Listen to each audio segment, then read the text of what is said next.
raise to do in the game. So, yep, right after we beat Grandmaster Mode, I'm quitting Doomspire Defense forever, guys. Yep, that's right. All right, I'm not quitting the game, but you know what? I think we need to get better towers, because I don't think these are good enough towers to beat Grandmaster Mode, so we're gonna have to change some things here. So I feel like Pizza Place isn't exactly good anymore, because it got freaking heavily nerfed, so we're probably not gonna be able to use that anymore. I think Mr. Tix actually has a mastery, right? So if we go, where's Mr. Tix? There he is. So if we go to the masteries here, just spend all of our money on this guy, I think we get a new tower, right? Oh, it's so expensive. Oh, I just lost like 20k. Oh no.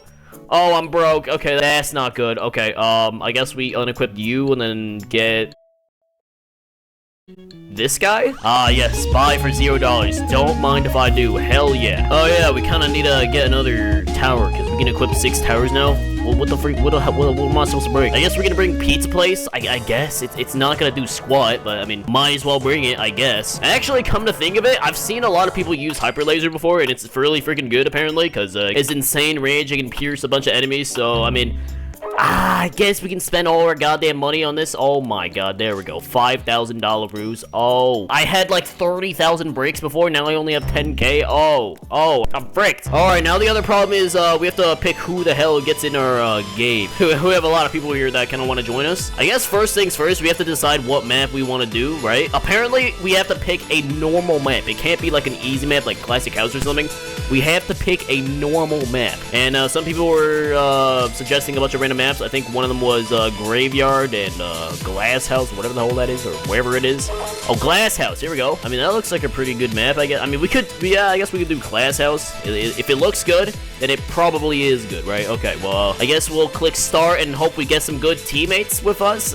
Oh my God. Here we are. Glass House. Impossible 1.85x. Oh, we're dead. Okay. Well, I mean, we're here. This looks like an okay map. I don't know if it's the best map, but it looks solid, so I think that means it's good. Oh, we only start with 800. I can't place my goddamn tycoon tower thing. What the hell? Holy frick! Everyone's just spamming everything. What the hell? We got Baylor. We got rock stars. What am I supposed to do? Am I supposed to be like helping out, or do I farm? I don't know what I'm doing. Get money. Okay, my team says to get money, so I guess I'll try to get this tycoon thing down. I don't know how I'm supposed to do it. We get like no money, so it's gonna take a goddamn forever. Oh, we're at 1 HP also. Holy frick! This is literally goddamn truly impossible here. Oh, we got buckets. Oh, they have a lot more health. That's really scary. Can we kill them? Oh my god, we don't have a whole lot of defense here. We have goddamn rock stars, but I don't think that's enough. Is it? Oh wait. Oh maybe. Battler's freaking bailing right now. It might be enough. Oh, maybe. Oh my god, it's actually enough. Okay, well, I'm gonna place my goddamn tycoon here now. How do I use this? Excuse me? Oh, yeah, right, we have to click the manual. What the freak? Okay, that's goofy as hell. All right, I'm clicking the tycoon, and now it's fully clicked. I'm assuming I press F now to get the moolah. Oh, I see. Okay, all right. Oh my god, this thing's actually making us so much goddamn money. You see this? It takes like, what, like maybe like 10 seconds to get all the clickies in, and then we get like 200 bucks. It's amazing. Oh, wait, that's not good. This guy is a bit a lot. Oh, wait, that's not good. Oh, wait, I should do something? I should do something. Barracks. Yeah, Barracks will save us. I can't place Barracks. Oh, yes, I can. Never mind. Okay, there we go. Go, Barracks, go! Barracks, please! Barracks, do something! Oh, we're fricked. Oh, we are beyond fricked. Barracks, can you save us? Oh, no, he's not gonna save us. Oh, we're dead. Oh, it's Raps. Oh, he's dead. Oh, he spawned the wall. Oh, and he's gone. Oh, please. Yes, murder. Oh, that's no. Oh, that's so bad. Oh, no. Upgrade? Oh, nah. We do have a level 5. Wait, we have a level 5? What do you mean we have a level 5? Is this guy a level 5? Oh my god, guys. Guys, we're freaking dead. We're so goddamn dead. Alright, we're gonna do that again. This time we have some better teammates, because, I kind of want to win this. I don't want to freaking lose, like, 50 times over and over again, like the goddamn, biker challenge or whatever, though. Oh, frick. Okay, this time we're actually paying attention. We got the Trawler again this time. I'm not sure if we're gonna be able to kill him. I think so, right? Do we have enough defense? Oh, wait, that's not good. Oh, we do not have enough defense. That might be a slight issue. Ooh, he's spamming walls. Ooh, that's bad. Oh, that's not good. Oh, I mean, we're kind of killing him, I think, right? He's his health is kind of going down, but it's kind of also not. Oh, are we good? Are we good? Oh, we're actually fine. Oh, okay. Well, damn. Oh, there's 2 goddamn how are we supposed to kill these idiots? Oh, that's kind of bad. Please pass away, maybe? Oh, we're stun locking them. Oh, we were stun lock. Oh, no. Are we good? We're good. Oh my god, we're actually fine. Oh, wait, I think it's wave 10. We have a boss, right? Oh, wait, that's concerning. He has 2,000 HP. How the hell are we supposed to win? Oh, wait, that's really bad. Are we fricked? We might be a little fricked. Oh, that's concerning. How do we win? Oh god, we've done literally no damage to him yet. Oh no. Oh no. What, huh? Oh my god, all I can do is just click my tycoon, I guess? I'm just gonna keep clicking my tycoon. Maybe I should place some barracks? Okay, wow, this guy is just spamming us. What am I supposed to do? Oh, we have a galactic gunner? I mean, is that enough for us to survive? I don't know. Oh, we're gonna be, we're blind. Maybe? Are we fine? I think maybe we're fine. Oh, it's about to exit the range. Please die. But please? Oh, he's dead. Oh, we actually killed him. Oh, god. Oh, no. Oh, that's another problem. Oh, I think we're dead, actually. Yeah, I don't know how I feel. I'm just gonna do a little bit of this and that, and a little bit of that, and of this, and we're fricks. Oh, god. Okay, well, maybe if we pray hard enough, maybe barracks will save us. Oh, no. Oh, I think we're dead again. Are we dead? Shotgunners, please do something, please.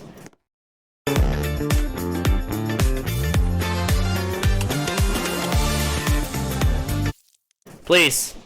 Oh god. Oh no. Oh, we're dead. Oh, we're fine. Oh, never mind. Okay, well, goddamn. Oh, we're leaking the jetpackers? Is that bad? Oh, that's bad. That's really bad. Upgrade? Oh, I'm gonna be broke if I upgrade. I'm upgrading. I don't want to die. Please do something. Please, guys. Uh-oh. Sniper? Snipper rifle. Wait, that's not a sniper. That's a freaking. Oh no, we're dead. No, we're dead. Please kill us. All right, we're back on the wave that we died on, but I think all the jetpacker dudes are dead because my team actually did smart and they got barracks. But I think we're fine. We actually got a level 3 tycoon here, so we're actually freaking balling right now. I guess I might as well get my own barracks up in here, so I guess we can. Oh my god, can this guy just die? Oh, he's dead.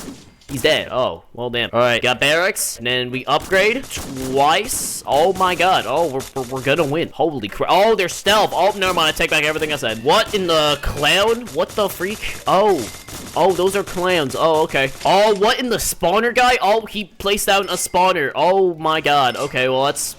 Oh, that might actually be bad. Oh, wait. Ooh, wait, that's bad. How are we gonna kill that? Uh-oh. Well, I'm gonna hope my team can deal with that. I'm gonna keep freaking farming. I don't know if I should be placing, like, these hyper laser guys, because I mean that's what my team's doing, but I do kind of want to upgrade my tycoon as well. Well, I guess I could upgrade the barracks as well. No, you know what, I'm upgrading I'm gonna be greedy as hell and kill my team and upgrade my tycoon here. All right, I'm rich as hell. I'm gonna. Oh my god, someone just threw a goddamn table at our tycoon. Okay, well, that's a little mean, but I'm gonna upgrade my tycoon now, so now we get even more money. Holy freak. Oh wait, there's a 20-second cooldown for the freaking tycoon now. Oh wait, I'm fricked. Now I can't be rich as hell. Are you kidding me right now? Oh wait, look, wait, my goddamn tycoon spawning in super battlers. They have like 3 billion HP. Oh wait, that's really cool. Look at that, I'm spawning in my own minions. It's 3k HP. It's just a walking goddamn tight. Oh, and okay, I got killed by the freaking red super battler. Oh wait, I can max out this guy. Spawn stronger super battlers passively. You can stop clicking it now. Oh, I'm gonna keep clicking it. I'm gonna upgrade it, and now I'm gonna click it forever. Oh my god, this thing gets us 25k. And give me the money. Oh, I'm rich. Okay, well, we're upgrading these. Oh my god, we got big boy super battler here. Look at that. What the freak? He's got freaking. He painted goddamn 6-packs on his freaking body. Okay, that's really concerning. Oh hey, there's a new shielder tower. I have no idea what this shield guy does, but I mean he has a cool shield, so that's cool, right? I think. Oh, they're all angry. Oh, they're fucking stuff out of freaking tycoon. What, why? All right, I ain't messing with that, so I'm gonna get an executant. I don't know if that's good use of my money, but I mean, now we got big boy with big minigun. Oh, snap. We got 2 goddamn executants here. Oh, crap. Oh, I really hope this guy has hidden detection. Actually, I really hope this guy can detect flight, actually. I think that's a lot more important than hidden detection. Oh, yeah, wait, I should be placing my general down, because general is good, I think, right? Okay, apparently the shield shield guy can actually take lethal blows for our own towers, so I'm gonna... Oh, there's a scientist. Okay, well, yeah, I gotta get this general down, like, right now. Oh, wait, oh, he's dead. Oh, and he passed away. Oh, would you look at that? It's got the little, protected tag thing. Interesting. Go, executive, go. Executive, please, servant. Ah! He doesn't have a tap animation. What? That doesn't make any sense. Okay. Bro, we are absolutely winning right now. We have an entire army here. We have, like, 12 executives. We have a billion heavy gunners and a bunch of other towers. What is this? Grandmaster's the easiest piece of garbage ever. All right, to ensure that we do not die, I'm going to max out the general. Boom, there we go. Now we do 1 billion damage. What the frick? There's a guy. Why is there a heavy gunner up here? Oh my god. Oh, damn. Oh, he covers the entire map. He's on a goddamn okay, I'm not gonna ask. All right, we're about to fight the Bloxer man. There he is. Oh, he's injuring the goddamn tycoon. My tycoon's gone. Oh no. Oh no. Ah. Well, there goes all my goddamn source of income. I have to restart my goddamn business all over again. Are you kidding me? I'm gonna place my tycoon like way over here so it doesn't freaking insta-die. Oh yeah, this Bloxer guy is dead as hell. Oh, he's slicing us and he's dead. Wow, so far Grandmaster mode is freaking incredibly goddamn easy. What is this? I was told this is the goddamn hardest game mode of them all, but you know what? This is the easiest goddamn piece of garbage in my life. Oh, there's goddamn planes. Okay, I know I said we were winning, but like, oh shoot, wait, that's really bad. Nuke, please, nuclear warhead. Where are the nukes at? Where are the goddamn nukes? There's painters. What? I didn't even know they do. Are there new enemies? I don't remember painters being a thing. Okay, maybe I'm just stupid, but I'm not sure. Oh, there's SWAT. Why is there SWAT? I don't. What? Oh.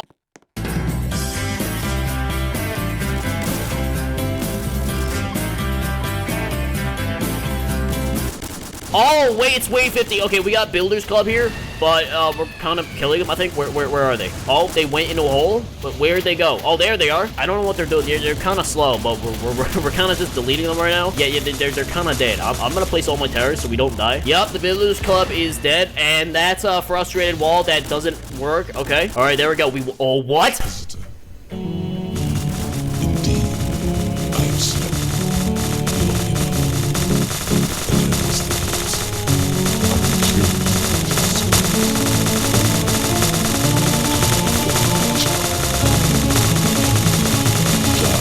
Whoa, wait, that's sick! What? Oh my god, wait, that's the freaking cutscene everyone was talking. Oh, what the hell? Oh, never mind. Okay, I thought we just instantly died. Okay, that was really scary. Oh my god, wait, that's sick. The cutscene that everyone was talking about actually goddamn works. Oh my god, okay. Are we winning? I think we're winning, right? He's at 500,000. He's kind of fast though. He's jumping back and forth. I don't know what the hell he's doing. Oh dear God. Okay. I think we're fine, right? None of my barracks died. Okay, none of them are dead. Yeah, he's dead as hell. He keeps jumping, but like he's not really. Oh wait, is my general dead? Okay, no, my general is still alive. Oh, he stabbed. Wait, oh, yup, he's stabbing himself. Oh, he's blocky. Oh damn. There we go. Okay, he's a little fast. That's scary. Okay, I mean, there's nothing I can really do. I've already placed, like, all of my stuff, right? So, I guess we just sit back and watch him pass away, right? Right? I think? Yeah, he's kind of dying. Oh, yup, he's dead. He's 200k. His health is slowly going down. Yup, and, yup, he's dead. He's freaking dead. And he's still alive. He's still chugging him. Yep, there we go. Now he's dead. And he gets decapitated, and ritual, right, and it's gone. Okay, is there a cool thing? Oh, great job, recruit. You were able to defeat Mr. Doomringer's army as a reward. I'm giving you this medal. Badge given. Oh, hey, cool. We got the goddamn Grandmaster thingamabob. Very nice. Well, yeah, Grandmaster was pretty easy, so, yeah, we might do Grandmaster again with, like, 10 players, because, we're stupid, so, yeah, that's the video.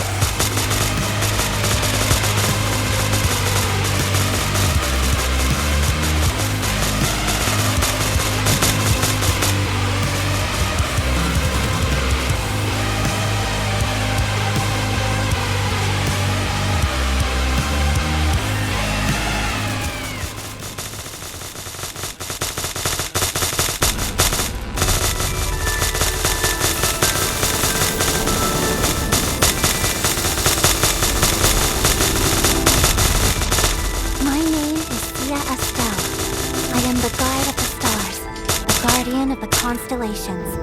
I'm from a faraway place called Ort.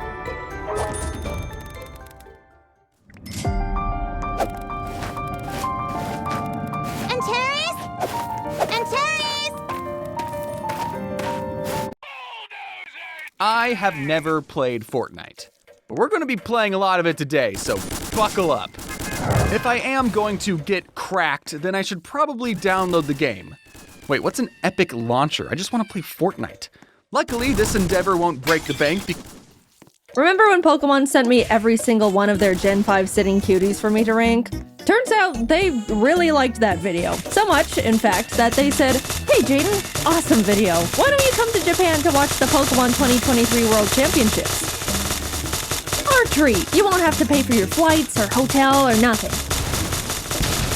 I've been to Japan once before in my entire life, and it was back in 2018 with my family. We did a bunch of fun little Japanese tourist things. It was a phenomenal trip, but ever since then, I've always wanted to go back and do all the awesome nerdy stuff Japan has to offer that I didn't want to bother my family with. At the time, they didn't even know who Luffy was. They would have been so lost. So when Pokemon extended their hand and offered to fly not only me, but Jacob out to attend the biggest Pokemon tournament in the world, I jumped for joy. Free trip to Japan! The tournament was only going on for a single weekend, but Jacob and I planned to stay there for 3 whole weeks to do a bunch of said extra nerdy stuff. We were pumped. Eventually the time came, Jacob and I were packing up all our stuff, and decided we both would bring an extra suitcase so we could treat ourselves a bit and buy a bunch of cool stuff while we're there. Don't judge us, we're anime and Nintendo-loving impulse buyers going to Japan. A game plan was needed. We were being responsible. 2 extra suitcases was definitely gonna be enough.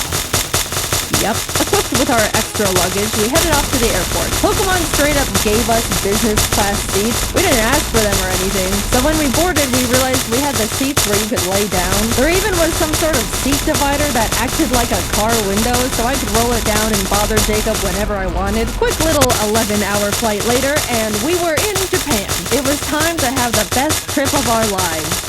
I'm not joking. I had the most incredible trip and got to do things I won't ever forget. And I won't, because I've now plastered it onto the internet forever. We landed midday Japan time, so we decided to go to the first thing we wanted to see while abroad.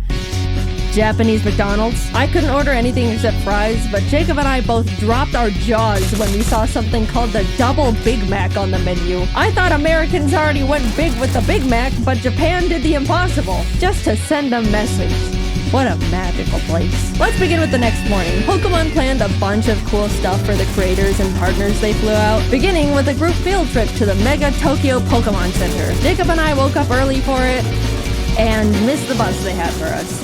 And it totally wasn't completely my fault entirely, because I hypothetically didn't read the schedule correctly and was taking my sweet time getting ready. Why would you think that? So we had to take the trains on our own to get there. Anyone that remembers my first Japan trip knows the trains were me and my family's mortal enemy number 1. We kept getting it wrong, and it was failure after failure the entire trip. You'd think that with all that prior experience and struggle, I would have grown as a Japanese train understander, right? Nope. At the University of Arizona, we believe everyone is born with wonder. Where will your wonder take you, and what will it make you? The University of Arizona. Wonder makes you. Start your journey at wonder.arizona.edu. Oh, we got on the wrong train. But at least we were having a good time. After a lot of freaking out and mental strain and regrets, we finally arrived at our destination, and although by the time we got there they had already finished looking at the Pokemon Center, we were able to grab a quick snack with the group at the Pokemon Sweets Cafe. I meant to take a picture of the Pikachu waffle before I ate half its cranium, but I forgot, so this is what you get. Now that we were with the group, we were able to travel with them for the rest of the day, so we packed into the bus and headed off to a traditional tea ceremony where we were taught all about how the tea masters would make tea and tea etiquette and all these things about the significance of tea in Japanese culture, all while getting to taste the tea master made. Again, I meant to take this picture before I took a chunk out of the little sweet they gave us, but here we are yet again. I'm just not that great at this. They also served us a really special lunch of super fancy bento boxes, like so fancy that the host was like, dude, I've never even had these bento boxes before. I was super excited, but I don't mean to be ungrateful or wasteful, but the box was full of super fancy, complicated fish and seafood. I knew going to Japan I'd have to be flexible with food because it's really hard to be vegan or even vegetarian there, so I really tried to eat as much as possible and look thankful. But yeah, I struggled a lot. But I still had a great time and it was an honor. We were dropped off at the Yokohama Chinatown and left to explore a bit until dinner in a few hours. Everyone separated into groups, and Jacob, Stefan, the guy that sent me all the sitting cuties, you guys remember him, the guy named Steve, and I went and pursued the street food a bit before stumbling into a little arcade with a bunch of crane machines. I got this silly little bear minifigure. His name's Chico, so I decided to innocently carry him around in my pocket for the entirety of the trip, you know, because he was silly. This single action severely changed the course of my mental stability going forward. You'll see soon enough. But look at these cute photos I got with them. We had a great dinner, headed back to the hotel, got to hang out with our good old Pokemon rival Dion a bit, and called it a night. The next day we all got to do some private shopping at the Pokemon World pop-up shop. I'll just say we bought way too much stuff that we also don't regret in the slightest. I even got this video of Jacob grabbing more and more sitting cuties as the workers kept reorganizing them to keep the display looking perfect. We walked out of there with 3 giant bags of stuff. But it's okay, because remember, we anticipated this with our extra suitcases, which I am starting to wonder if they are going to be enough, but surely we will come down. We were then all taken to the creatures' offices. You know, just the place where they make Pokemon cards. It was gorgeous in there. They had these awesome sculptures of giant Pokemon cards with crystals, and all the walls were lined with 3D card art. It felt like I was in a building with a lot of significance. Because I was. We got a tour around the building, met the TCG card testers, and were able to ask them questions about the process. Even got to have a little Q&A session with Atsushi Nakashima, the game director of the Pokemon TCG. It was funny, one of the people in our group asked how they chose which Pokemon to make cards for. A good question. And then followed it up with, I really like Mantike, but there's only 2 Mantike cards that exist. And the assistant pulled up a list of all the Pokemon Mantike cards that have ever been created, and sure enough, there were only 2. The director chuckled and was essentially like, yeah, sometimes Pokemon get lost in the cracks. We kinda just make cards of Pokemon I like. For example, my favorite Pokemon is Gengar. And you know what? That actually makes a lot of sense. Also, we were able to have a Q&A session with the Pokemon card art director and 3 artists who actually draw art for the cards. That was super interesting, and I was so incredibly inspired by that discussion. But you know those Pokemon cards with the super cute play art? That artist's name is Yuka Mori, and she was in that panel. I was so starstruck. Those are some of my favorite Pokemon cards. And not only that, but she hosted a little workshop for us where she gave us clay and taught us how to make little clay Magnemites like in this card here. Speaking of this card, she brought the actual original Magnemite for us to see. That was by far the coolest thing that I've ever gotten to be a part of. We got to meet a piece of genuine history. I felt like I was meeting the president. Also, here's me and Jacob's Magnemites that we made. Day 3 of our little Pokemon field trip, and we were taken to another Pokemon Center. This time in Shibuya, which was also right across from a Nintendo store. It was like a bullet was shot through our credit cards. In the shopping center, I saw a little gacha machine with little miniature Chiikawa plushes. I was only interested in getting Chiikawa, but I decided to test my luck anyway. And I got him first try! Now I had 2 of them. Yes, the original was still in my pocket. You can safely assume he is in my pocket for the entirety of this video. I've got pictures to prove it. Jacob snapped this awesome picture of the Chiikawa brain rot taking over. When we were looking...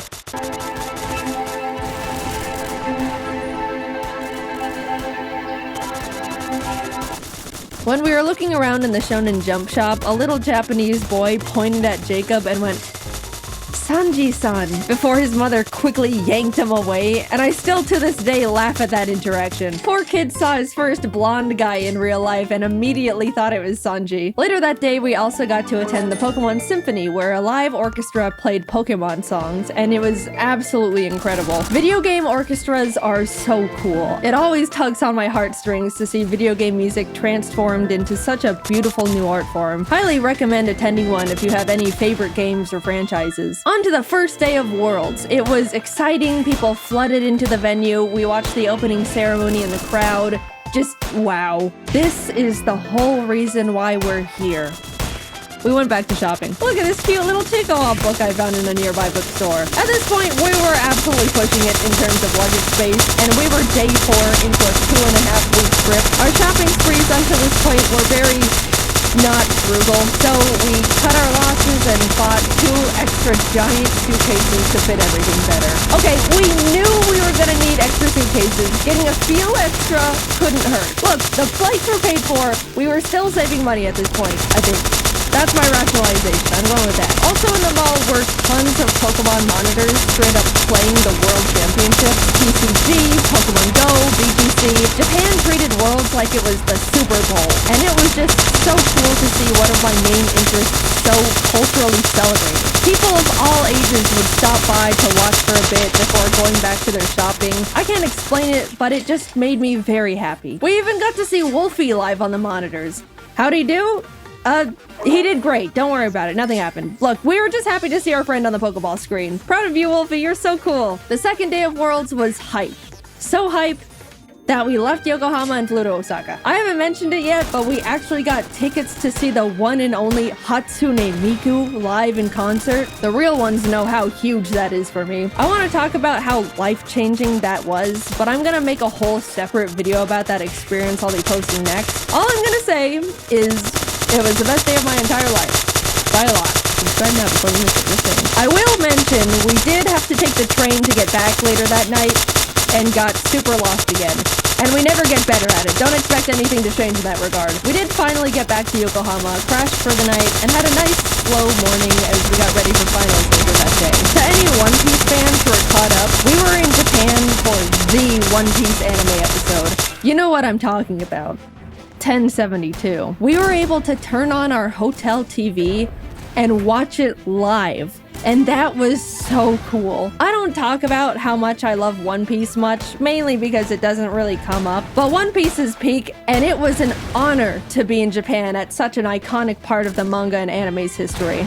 Anyway, back to Pokemon, sorry about that. We were able to watch the final VGC match live, got to chat and eat dinner with Wolfie and some other friends, had a late night hangout with Jan again, and that was about it. Day 7 meant it was time to pack up all our stuff from the hotel, say goodbye to Pokemon and Yokohama, and head on over to the apartment we rented for the rest of our stay just outside of Tokyo. At this point, we had filled up all 6 suitcases and multiple backpacks. I didn't mention it, but Pokemon gave us a truckload of gifts that we genuinely had no idea what to do with. We're grateful nonetheless, thank you Pokemon. But yeah, the taxi ride was a bit awkward. So, are you meeting up with some friends?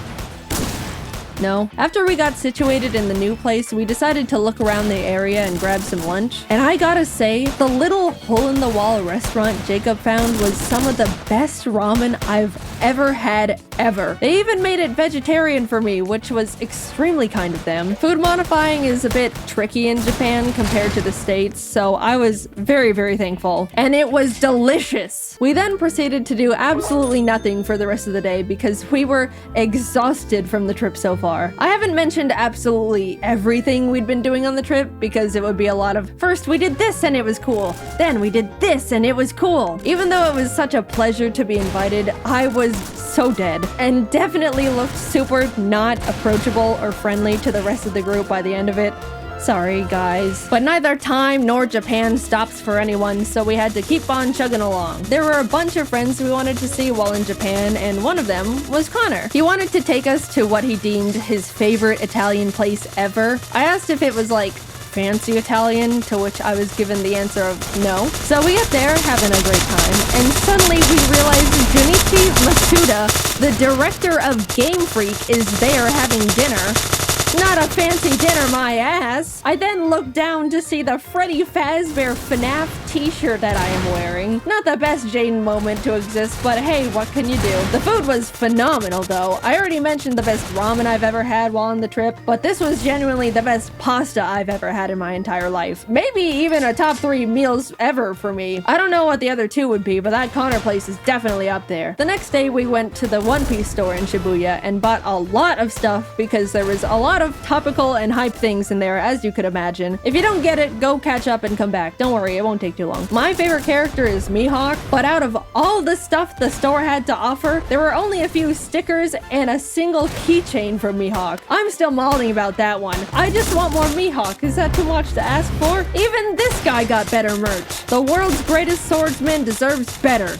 I guess I'll just take my Zorro and Law stuff. That's cool too, I suppose. I also found a bunch of Chikawa stuff in a Kittyland store, and this is truly when you get to see where things start going downhill for me. I just like the funny little cartoon bear thing. What, is that such a crime? I don't remember what we did the rest of the day. I think we just crashed and passed out. This trip, as surreal as it's been so far, has been absolutely taking a toll on me, and I desperately needed to just not move or talk or exist for a bit. We were doing so many different things that were all awesome, and hanging out with so many different people that were all awesome. But man, I am not built for extended periods of that much excitement and socializing. As much as I would like to change this fact, I'm also not a very active person. I know. Up until this trip, I was practically sitting down 24/7, working all the time to prep as much work as possible so I could have a guilt-free 3 weeks off. And my muscles were definitely starting to decay at that point. I looked at my phone's step meter thing, and there was one day where I literally got 300 steps. That's pathetic. And suddenly, I'm logging over 20,000 daily. My body was screaming. What the hell are you doing out there? Please stop. Plus, we were in Japan during the hottest, most humid time of the year. Every time we left the air-conditioned luxury of a building, we would immediately be drenched in sweat. Look, I'm used to the heat. I grew up in Arizona, but even this was too much. So yeah, crash and burn it was. Tokyo Disneyland was a bit underwhelming. It felt like a slightly worse version of the one in California because of the oddly spaced layout and surprisingly empty vibe. We did go to a Stitch-themed show thing, and as we were walking in, a worker stopped us and said, "Oh, excuse me, Stitch only speaks Japanese," like warning us it's not super tourist-friendly. But I just think the statement of Stitch only speaks Japanese is hilarious. We went in anyway. With Lucid, IT teams don't have to start from square one. Need a work order process? Describe what you need and generate a flowchart automatically with AI. Create technical diagrams, roadmaps, and project plans faster using customizable templates. Streamline workflows and documentation by connecting Lucid with the apps you already use, like Jira and Azure DevOps. Visualize systems, optimize processes, and get your IT team squared away with Lucid. Try it free today. I'm walking as fast as I can. Start! My bad. I couldn't see the guy. That was crazy. Yeah, no. I'm absolutely not. Hey, and yep, Stitch only spoke Japanese.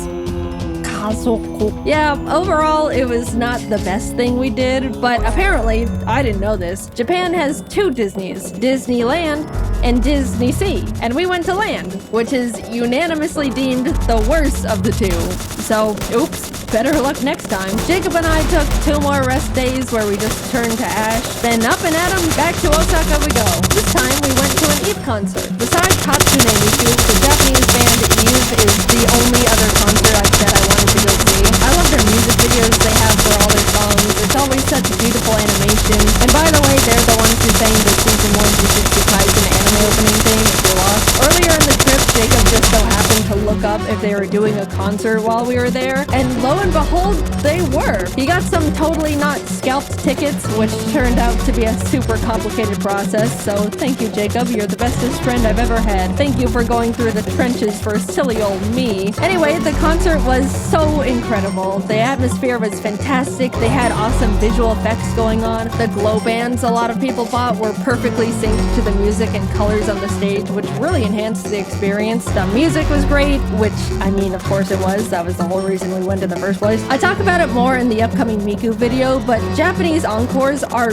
so much different from the American ones. They're so quiet and polite. There is pretty much no screaming and cheering. It was just a long applause with a semi-whisper chant of encore, encore.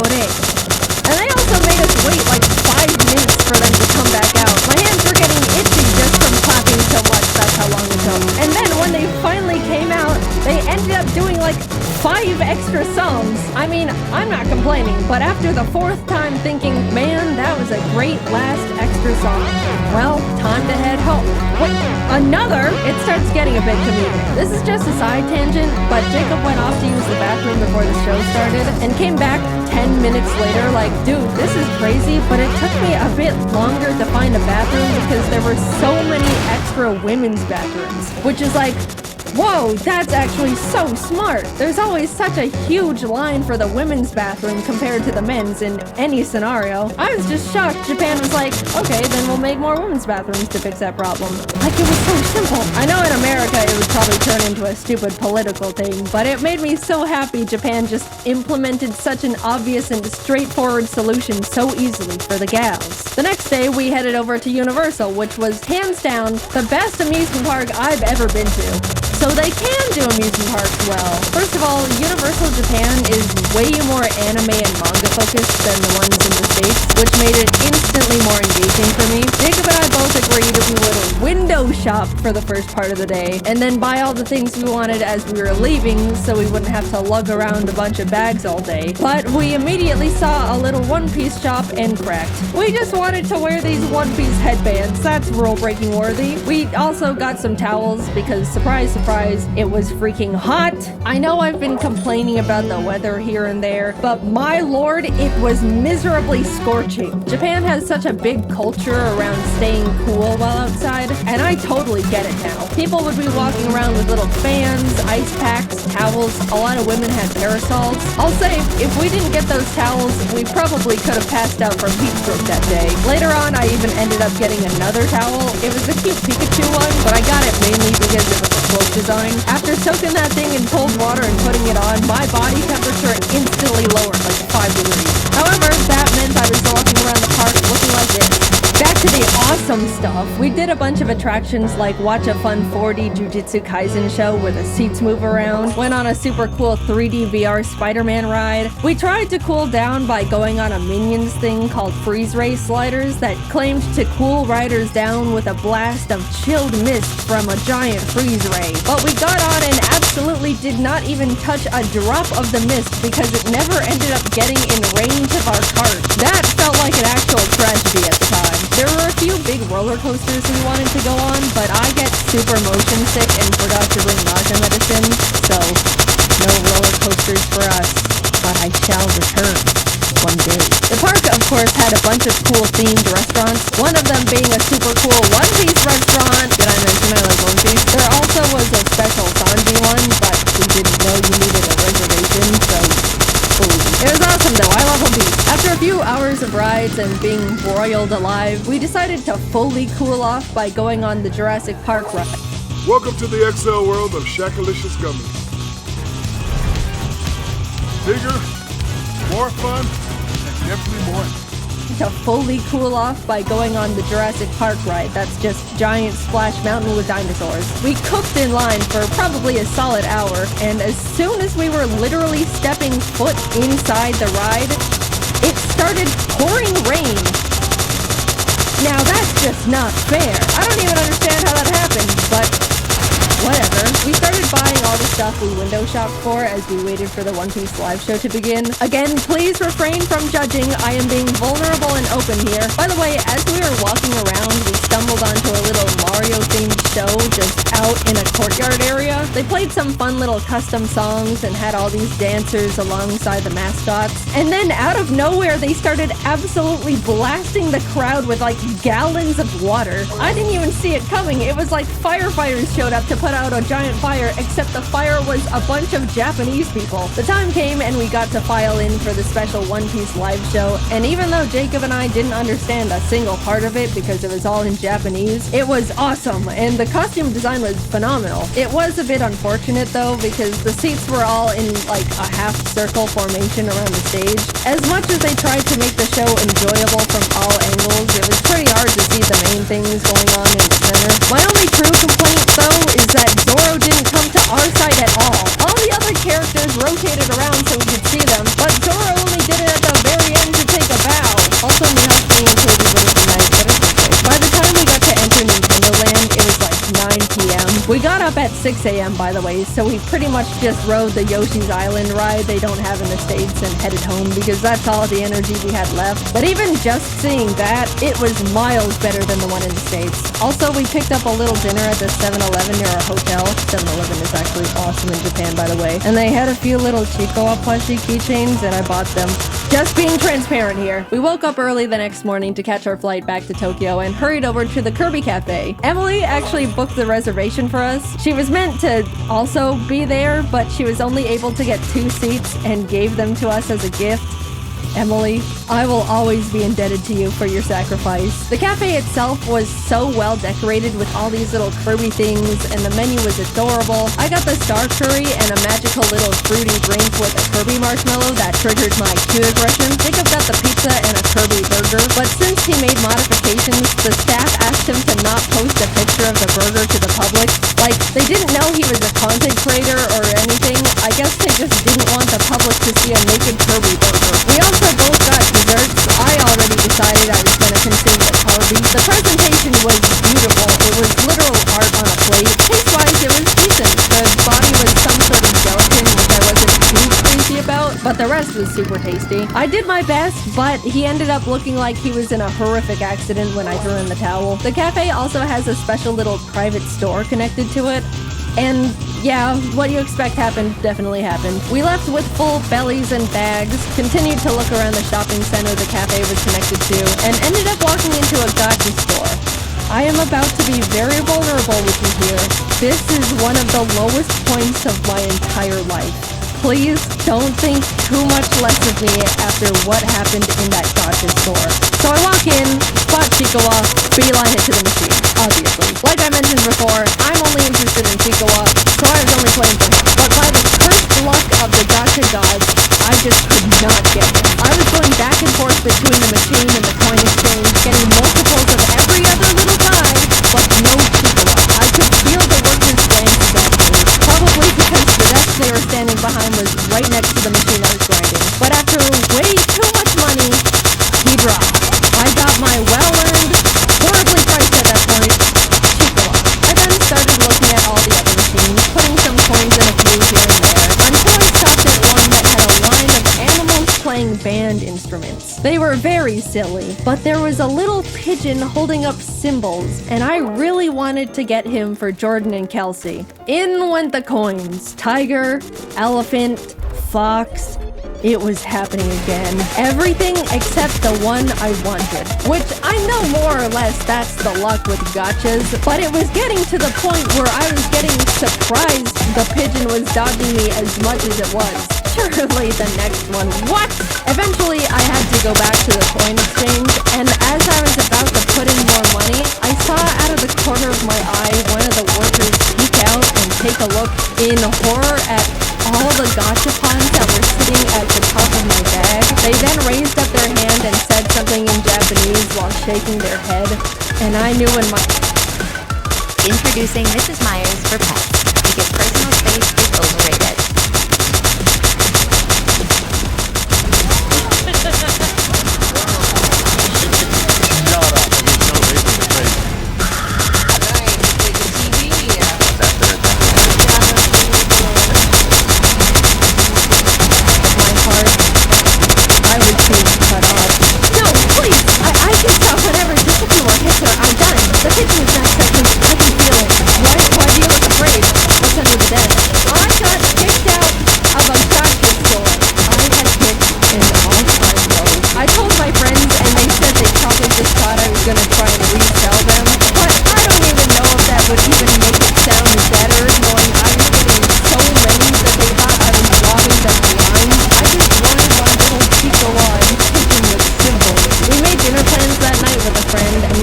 about to grab a taxi and head back to freshen up, but Jacob and I caught sight of a fun anime and goodies shop. What do we think we are? People with self-control? We'll make it quick! We rushed in and split up for optimization. As I was looking around, I saw it. A whole section dedicated to Chiikawa. It was like someone put a freshly baked pie on a windowsill, and I was suddenly floating over to into it. My eyes were zoned in, making sure I saw every single thing possible, putting Chiikawa after Chiikawa in the basket. Jacob eventually came over and showed me a picture he took on his phone. In my tunnel vision, all my eyes registered was that the picture showed more Chiikawa in the store. I immediately went feral. Where? Jacob's eyebrows went up in surprise and maybe a bit of fear. And as I looked at the photo again, I realized Jacob wasn't showing me a picture of a different Chiikawa section. He was showing me a picture of me at the current Chiikawa section I was standing in because he thought it was funny. And in my Chiikawa brain rot, I didn't even register I was in the picture. I just saw more Chiikawa and went obsessive. This is how I am. Either stand by me or leave. No, I don't need an intervention. Put it away. We left. I looked longingly at the crane machine Chiikawas we didn't have time for, and we made it in time for dinner. Plus, we ended up in another arcade nearby anyway, and I got myself a Chiikawa from one of those machines, so it worked out. Stop. I don't want to hear it. Finally, we were reaching the end of our trip. We spent the last day grabbing lunch with Emily and Didus. There was a cool One Piece scavenger hunt event going on, so we also did that with them. We basically had to walk around Shibuya and find special One Piece trading card posters hidden around the area, and if we found enough along with the special card of the day, we could get a limited edition mystery card. It was fun, but also hot, and all my clothes were sticking to my body. Didus generously let me borrow his umbrella, and I jumped for joy as he showed me it was coincidentally Chiikawa themed. I don't know what's wrong with me. All I know is that bear makes me happy. We spent a few hours completing the scavenger hunt, got our special cards, and bid them farewell. Always good to see you guys. Bye-bye. I accidentally stole Didus' umbrella. It looked so calculated. They knew how much I was obsessed with Chiikawa. They'd been watching my Instagram stories. Follow if you want to see brain rot in real time. Emily, I have the Chiikawa umbrella. I didn't mean to steal it, I promise. It's not what it looks like. Since we were leaving in the morning and wouldn't be seeing them again, they just let me keep it. But the side-eye Jacob gave me the rest of the way back. I didn't mean to— stop it! Getting back to the apartment, reality hit us hard. We needed just a few more suitcases. Again. In total, we ended up buying 6 extra suitcases to hold everything we collectively bought. And even then, it was a struggle making it fit. Jacob ended up going professional Tetris mode, perfectly fitting everything into the suitcases with quite literally no extra room to spare. We came to Japan each with a backpack, carry-on, and 1 extra big suitcase, and we're leaving with altogether 8 suitcases and 4 backpacks. We were lucky the taxi driver had a big enough car to fit everything because we didn't have much of a game plan if it didn't. Off to the airport we went, where we checked all of our excessive bags, paid a couple fees, boarded our flight, and headed home. That trip will go down as one of the best trips I've ever gone on. It felt like it turned into a celebration of everything that makes me me. All of my hobbies and interests, Pokemon, One Piece, at the last minute Chiikawa. We got to do so many incredible things and were given so many opportunities I'd never even thought I could be a part of. I got to see so many friends that are normally so far away, ate some of the best meals of my life, and overall was just really happy, especially getting to spend it all with my best friend Jacob. By the way, if you wanted to know why in the world we got so many things, yes, a lot of it was for us. 90% of it all was for our friends. 100% of the Chiikawa stuff was mine, but that's besides the point. If you want to see what we got them, also credit where credit is due, the majority of it all was from Jacob, because he's a great gift giver and even more incredible friend to the people around him. We're all nothing short of lucky to be able to call him our friend. You can go watch his Japan video. I assume it's already up, because we had to animate a freaking 30-minute long video. My god, it was a lot. Thanks for sticking around. But yeah, I just had an unforgettable trip, and I owe the opportunity to the Pokemon Company for inviting us to Japan in the first place. I'm extremely lucky to be in the position I am, and will be forever grateful.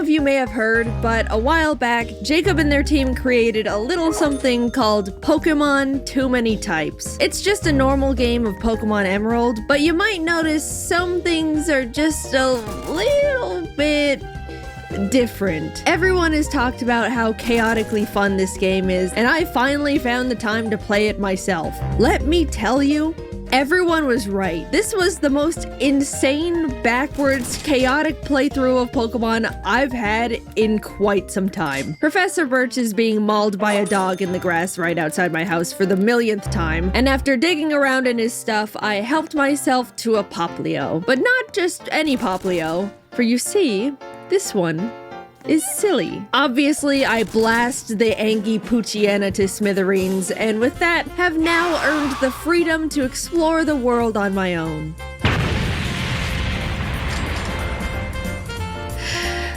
Yep, it's dawning on me that I have no idea how anything works anymore. Trainers had all these new Pokemon, they're pulling out moves I've never seen before, types don't line up the way I'm familiar with. It genuinely felt like I was playing Pokemon for the very first time again. Weasel is Water Fluffy, Snom is Ice Bean, Machop is fighting Stinky. Poplio, give that thing a shower, it reeks. Oh, that's super effective.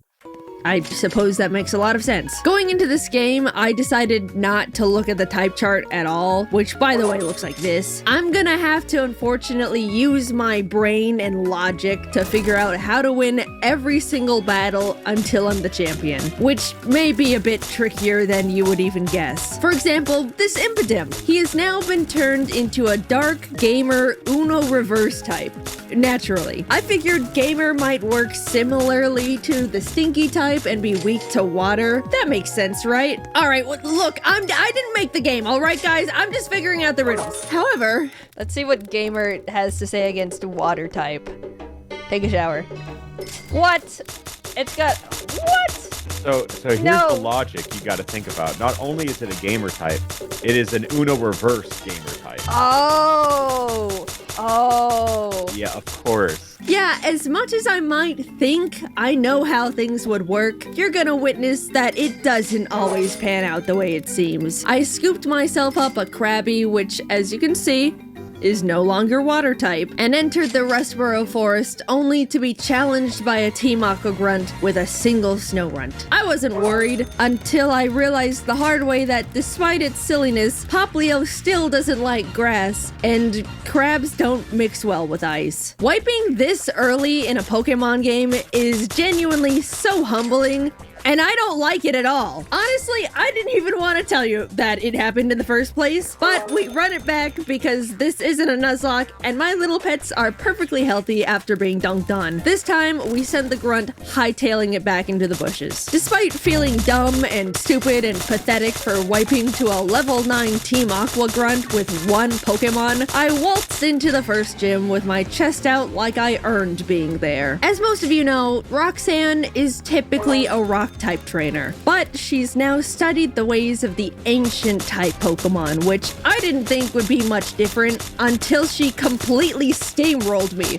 Oh shit. I got Doggy, but Doggy isn't gonna do too much here. God damn it.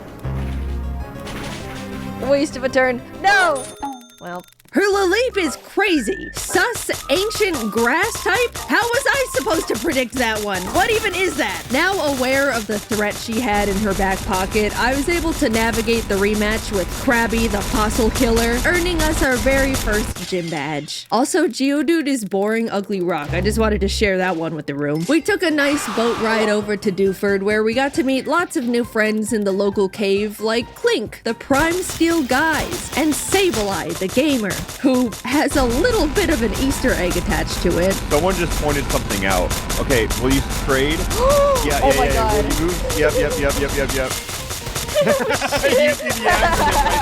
After saying hi and bye to Steven doing who knows what all alone with his cave rocks, we headed off to challenge Brawly. I opened the gym doors and was immediately hit with a wall of pure disgusting stench. Trying not to physically decay, we crawled through the gym's maze and were met by Stink Master Brawly and his smelly ass team. Krabby knocked his Mankey out cold, but Sock came out and started over.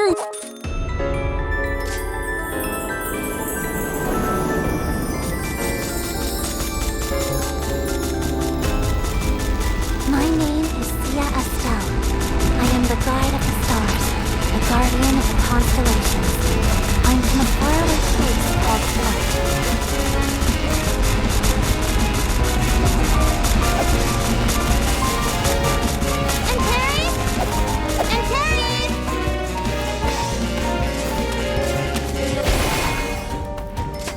Time to go home, Antares. Krabby knocked his Mankey out cold, but Sock came out and started overwhelming my Pokemon one after the other. Get so much knowledge. Oh my god. Like, why wouldn't it be? So you can imagine I am not happy that this stupid thing is sweeping my team right now. Luckily, the Vulpix I caught earlier was able to tank its hits with its new Fluffy type, and together with our own little stinker of a Stunky, we were able to finish the fight. I snatched that badge from Brawly's greasy hand and basically swam to Slateport myself to wash the fumes off my clothes. To dissociate that disgusting experience away, I went and caught myself a new friend.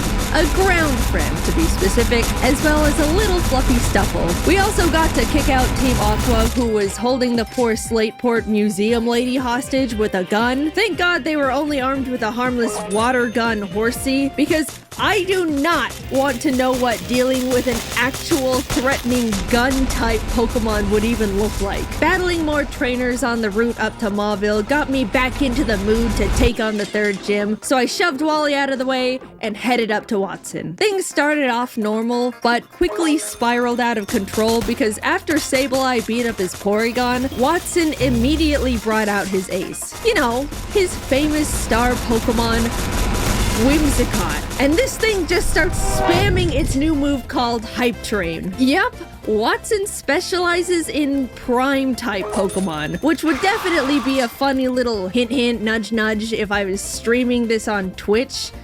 But alas, here we are. Unfortunately, one cannot gift prime subs to a YouTube channel. Sadly, all you can do is click the subscribe button. Isn't that just a shame?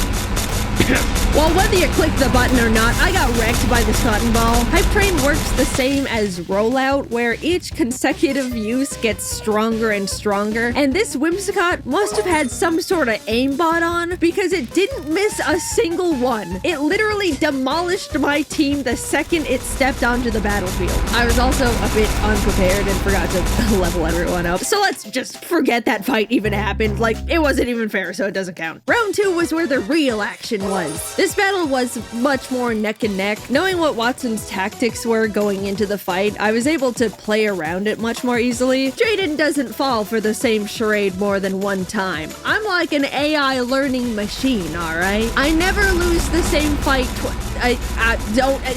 don't look at that. With Watson defeated, I was now one step closer to becoming the strongest trainer in all of this topsy-turvy hoeing. I caught myself a Honedge, Swablu, and Skarmory while scaling the mountain, and even had time to smack the Team Magma nerds around while heading to Lava Ridge. To avoid another embarrassing under-leveled situation, I got everyone up to Flannery's level cap for a nice, clean, fair fight. That's like, I think the thing that is hardest for me is all that reading comprehension. I think that's what I've decided on. My god! Oh, My crabs! Buddy! Holy shit! Yeah. What is the downside of this mystic fire? I'm just so weak to fire.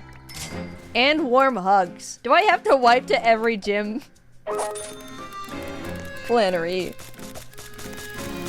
She's mean. I don't know what that Ninetales is eating, but that thing is not normal. After changing absolutely nothing about my strategy and just running back into the gym directly from the Pokemon Center, I demanded a rematch. Like, her team of fluffy Pokemon aren't that tough. I just wasn't ready to be paralyzed and incinerated the whole fight by her puppies and kitties and that roided up monster of a Ninetales. This time, Kingler and Sandslash were able to double team Flannery's fluffy team with much more ease, earning us the Heat Badge. With half the gyms now defeated, it was finally time to deal with some long overdue family matters. It's well known that our father Norman abandoned our home to be a gym leader in Petalburg, leaving me and Mom back at the house alone. Little Root has like 5 people living in it, and one of them's a huge nerd. That's like a social death sentence for a growing child, and I am filled with a burning desire for justice. After all this time, all those days of having nothing to do but watch Birch go into the same stupid patch of grass and get mauled by the same stupid dog over and over and over, I get to walk into Norman's gym and challenge him as an equal. Whatever reasoning he had to leave us is gonna be revealed in our battle. And it better be good. Here at Urban Playtoo, we prefer the barbecue. It really adds a nice smoky flavor to it and gives that little char and a little bite to it while you're eating the product itself. That smoke flavor, the caramelization, just intensifies the flavor. I mean, look at that. I mean, just unbelievable.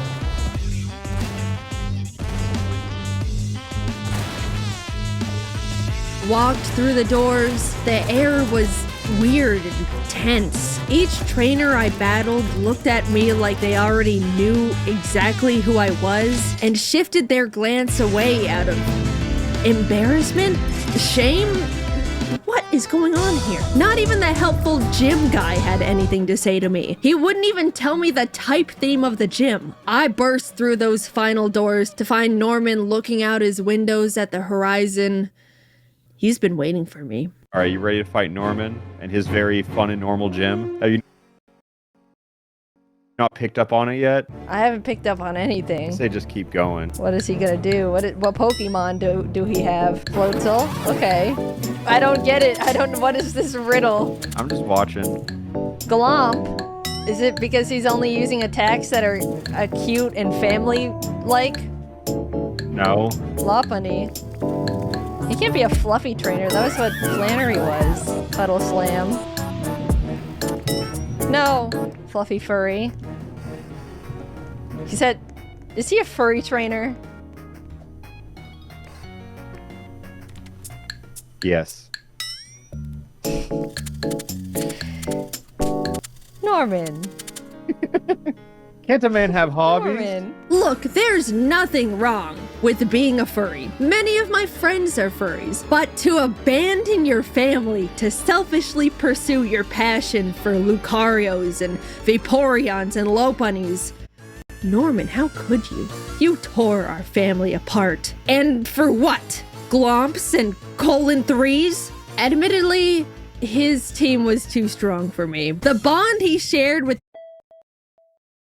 those Pokemon was unlike anything I've seen yet, and I was gonna have to go back to the drawing board if I was ever gonna defeat a divorced man and his beloved furries. I switched around some of my Pokemon, headed back in, and again began the onslaught of devastating glomps and cuddle slams, weaving through paralyzing warm hugs and even the occasional cute charm. Eventually, it came down to our last Pokemon.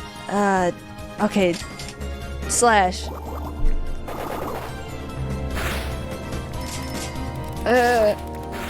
Oh. No! Shadow Sneak, please. You have a chance here. Please. Yes! Now that my furry father has been vanquished, I was filled with an overwhelming energy and drive. It was like I unlocked a version of myself that was capable of defeating anyone and everything in front of me. I beat up all of Team Aqua that was infiltrating the Weather Institute, cleared Winona's song and dance gym without breaking a sweat. Maxie stole the blue orb to awaken Groudon like an idiot, so I had to teach him a lesson. Again. You're gonna use the wrong orb, idiot. Why do you think the blue orb would be good for Groudon? He hates blue! Team Aqua Rats did the exact same thing, so I had to do the exact same thing to them. I was on a roll. It felt like I was back in my element, finally familiar with the types, and was absolutely thriving. We pulled up to Tate and Liza's gym, ready to let nothing slow us down, except it looks like they specialize in a type I hadn't seen up until this point, space. What time to slow down. Since I didn't have anything that could really handle space Pokemon, I went and caught myself a Bouffalant, because everyone knows Ohio type is good against space. I mean, come on. As well as prepared Sandslash and Stunky for the fight. I wasn't too confident, but made my way to the gym leader's room to find Clay. Where's Tate and Liza? Aren't you supposed to be a new Nova? I wasn't anticipating this, but I guess I should just start expecting the unexpected from this game. It's a double, okay, it's still a double battle. 41, oh, we lose. Definitely lose. Gun time, this isn't space. Wait, what the f is going on here? I don't know what's good against gun. That is song, sure, we'll do that. Shoot! What the? He just shot my Goyle. He shot my guy again. That's so much damage for not very effective. Let's do that. Oh, he's dead. He's so dead. Bare arms? Oh, God, what is this? Dude, this guy's fighting me with the Constitution. So this isn't actually a space-type gym like I was originally led to believe. This is, in fact, a gun gym, and I am being blasted to Kingdom Come by Mr. Red, White, and Blue over here. I failed to expect this level of unexpected, but how could I? We switched around my team again, this time for a high noon duel battle, headed back in, but honestly, it wasn't looking that great on attempt 2 of fighting a man with assault weapons. And air cutter again. No! No! Take it, boys. Take it. Ah! Stop! How can you do this? There's nothing I can do about it. There's fucking nothing. This fight sucks balls.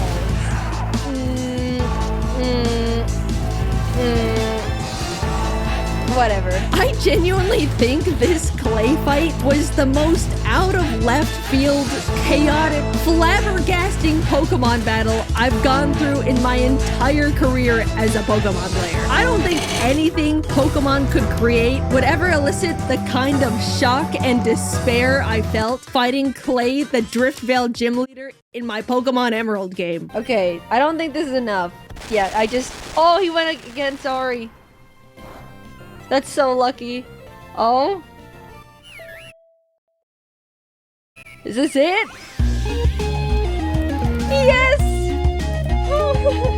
Clay, you rootin' tootin' fucking asshole.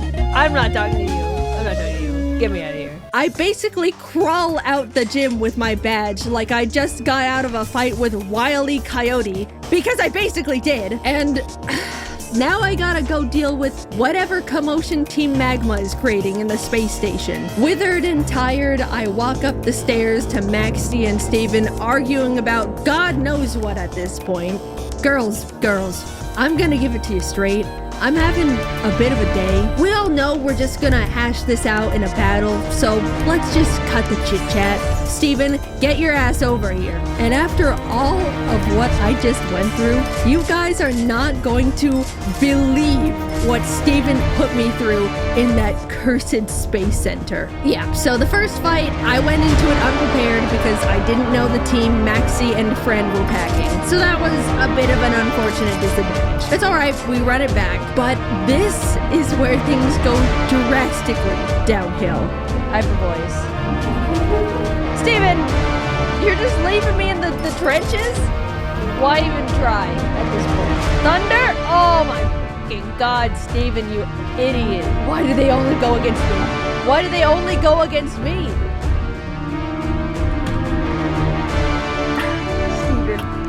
Steven, you are the fucking Elite Four champion of Hoenn. Don't use Thunder on Aggron. It doesn't... in no world is it ever good. I swear to God, Steven.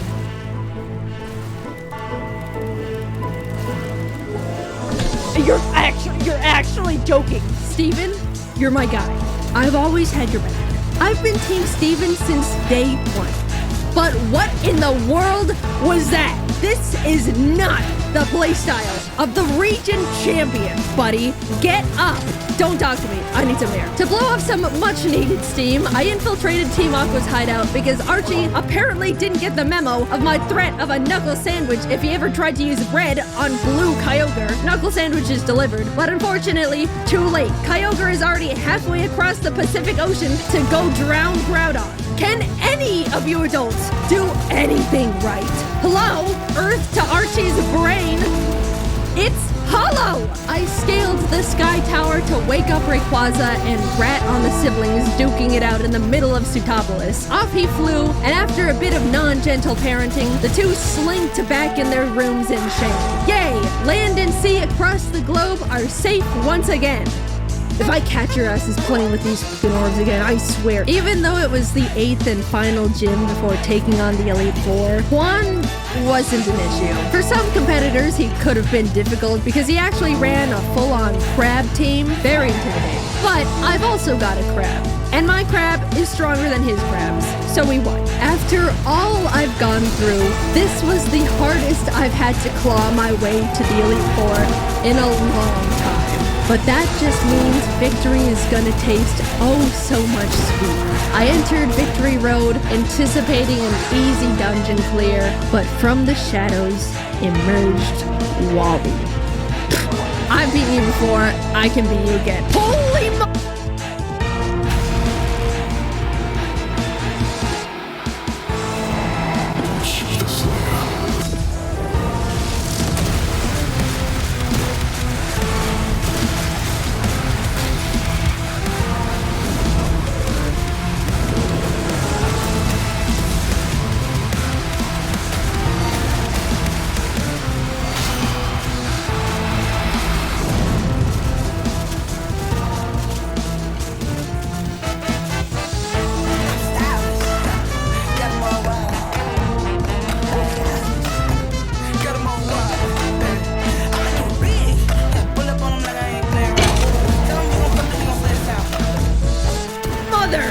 Okay, maybe that one was a bit of a fluke. I wasn't ready.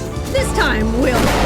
Turns out, Wally's tough. I didn't expect it, but he really is. This made me realize I'm not prepared for everything with my current roster of Pokemon, and if I'm gonna become the champion, I need to make some big changes. I've been swapping around my team pretty casually over the course of my adventure, but after locking in, I decided on this as my final roster. Primarina, Kingler, Aegislash, Beware, and 2 new members of Darmanitan, the Angie Fire Monkey, and Duraludon, the, you guessed it, gun. Look, I've seen the power of being able to pull up with a gun. I think I'm gonna need that in the fights that are ahead of me. With these changes, I was able to rematch Wally and take home the win this time. This is it. These guys are my team, and they're the ones I'm gonna become the best with. While doing some final training before the Elite Four, there was just a little tiny, unexpected hiccup along the way. What was that? Oh my, Freddy, you would never. He would never. I have to teach it to you. I'll get rid of Earthquake for Bite of 87. 5 nights? What? What is... What the Perish song. Oh my Freddy, what am I turning into? You're not like this, Freddy. For those of you who are unaware, 5 Nights is basically an unhinged version of Perish Song, where after 5 turns, both Pokemon on the battlefield are hit by a 250 base power attack. And Bite of 87 is straight up a brand new one-hit KO move, where if you get bit, you die instantly. But there's only a 30% chance of it actually connecting. High risk, high reward type. Equipped with a plethora of new threatening moves and mons, my team was now prepared for the final gauntlet. I flashed my badges to the guards and took a step into Sydney's domain. I like that look you're giving me. Let's have a good match. As someone once taught me, you gotta be prepared for the gun. Phoebe was up next with her gamer Pokemon, and even though I was able to take down her team with my loaded Duraludon and shower-giving Primarina, the highlight of the fight was when she brought out a Freddy Fazbear of her own. Huge win. Where? Oh, it's Freddy v. Freddy here. It's gotta be Freddy v. Freddy. And you know what Freddy does. Oh, he got the first one! He got it! That's my fucking Freddy right there. Doesn't miss. He hits that frontal lobe every fucking time. I walked into Glacia's room. Larry! The third fight was against Larry, who normally is a gym leader and Elite Four member in Paldea, but looks like he also works for Hoenn. Jeez, man. 3 full-time jobs? That cannot be legal. You gotta talk to HR. He led with a golem that only knew stealth rocks and explosion, which is chaotically hilarious. But right after that, he sent out a wall of a slacking that took out my Duraludon, Primarina, and Aegislash. Finally, Kingler was able to knock it out after pulling off a few dragon dances. Crab raves. Since I basically had a crab bazooka on my hands, Kingler just swept him from there. After the Larry jump scare, I didn't even know what to expect for the final member. It could genuinely be anyone. Cynthia? Red? Claybutt again? What?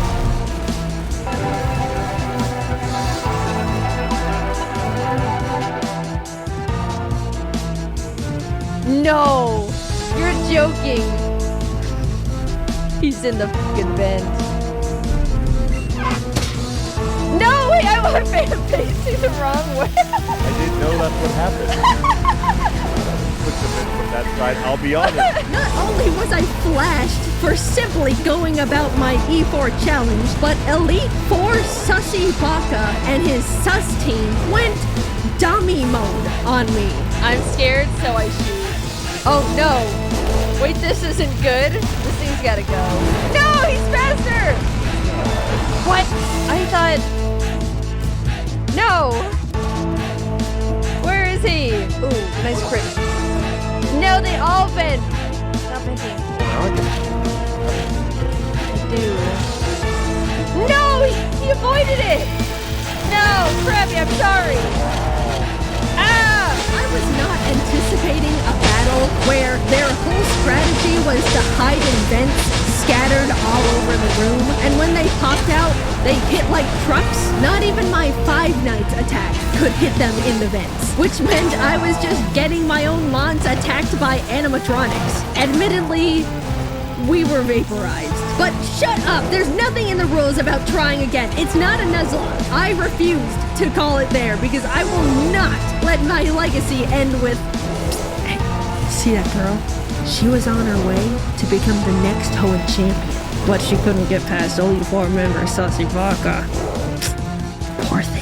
The second battle went much better because not only was I able to play around all the venting, but halfway through the fight, Kingler finally learned a better crab move. This whole time, I was being forced to use 50 base power Vice Grip, but now that we've got 100 base power Crab Hammer, it was lights out for these imposters.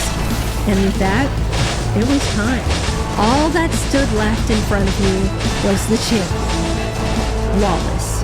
Which makes sense because Steven was definitely fired after that maxi fight. Out came his first Pokemon, which was a simple Wynaut.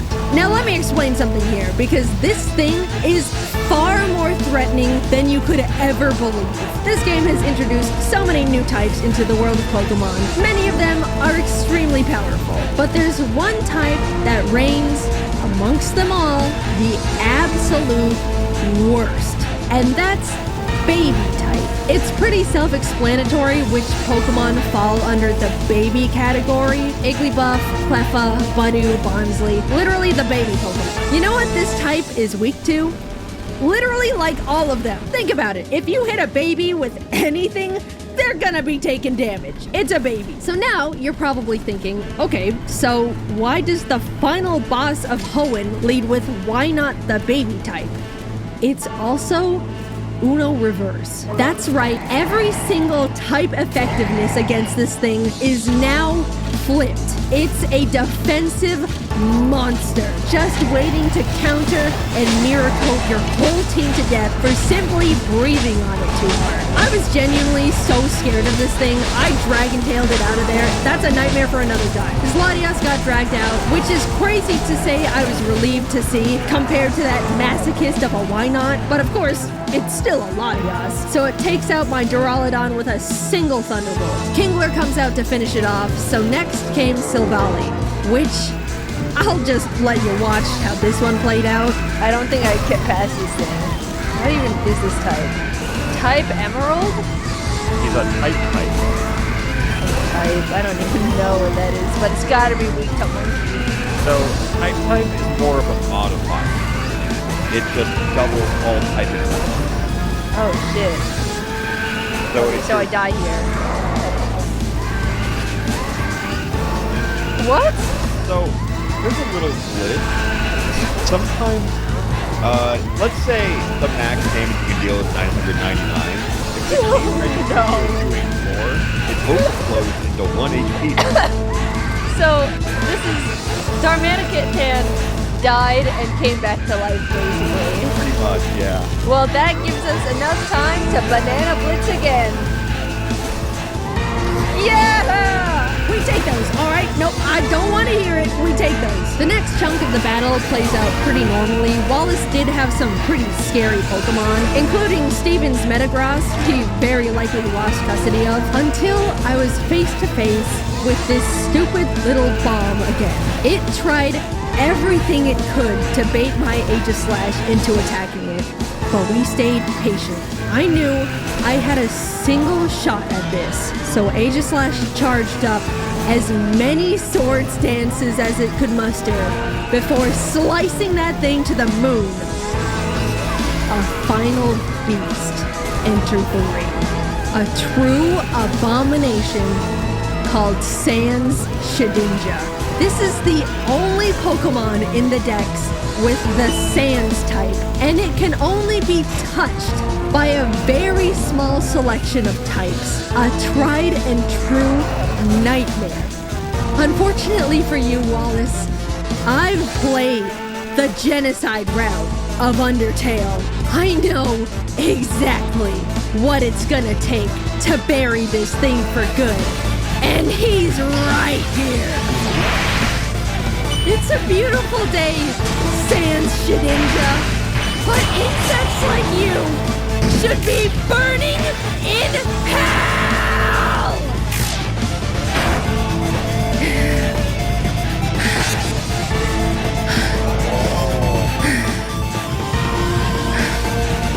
I did it. The strongest Pokemon trainer in this wacky world of Hoenn is me. It took so much more than I thought it would to be here. Way more humiliating wipes than I'd like to admit.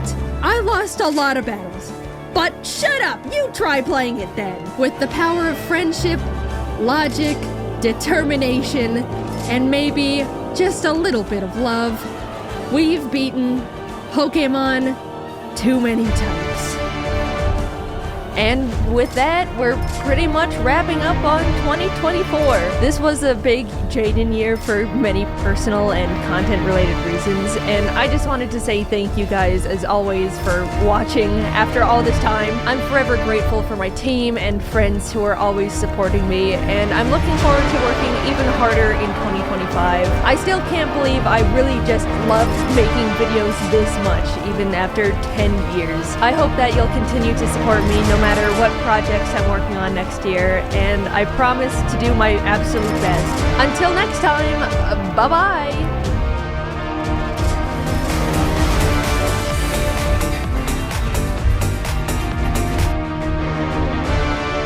So if you're new here, hi. I've done this before. Last year I made a video about my first ever Pokemon Nuzlocke, and the game I played in it was Pokemon Ruby. It was fun, so here I am again doing another, but this time I attempted to Nuzlocke Pokemon Platinum. I'll explain again super quickly how a Nuzlocke works. You can only catch the first Pokemon you run into per route. If a Pokemon faints, it dies and you can't use it anymore, and you have to nickname your Pokemon so you grow more attached to them. If you still don't understand, that's not my problem. Let's get started. Oh boy. This was my Pokemon Platinum Nuzlocke. Pokemon! So my friend and neighbor Barry is practically dragging me all over the place with his hyperactive squirrel brain, frantically trying to get a Pokemon as soon as possible from this Professor Rowan he saw on TV. He drags me out to Route 201 and is about to leap into the tall grass when, hold it! You guys know going into the tall grass is practically a death wish, right? What you're doing is basically suicide. Borderline insanity. What absolute moronic lunatics you are. Have you no respect for your lives? Do you have any Pokemon? No. Do you want some?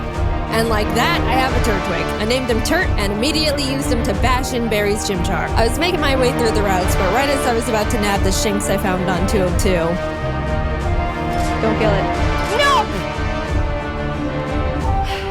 So no Shinx for us, but that's alright. Shinx isn't that great this early anyway. Then I locked eyes with our first trainer, the first battle. Let's see how we fare against youngster Tristan and his level 5 Starly.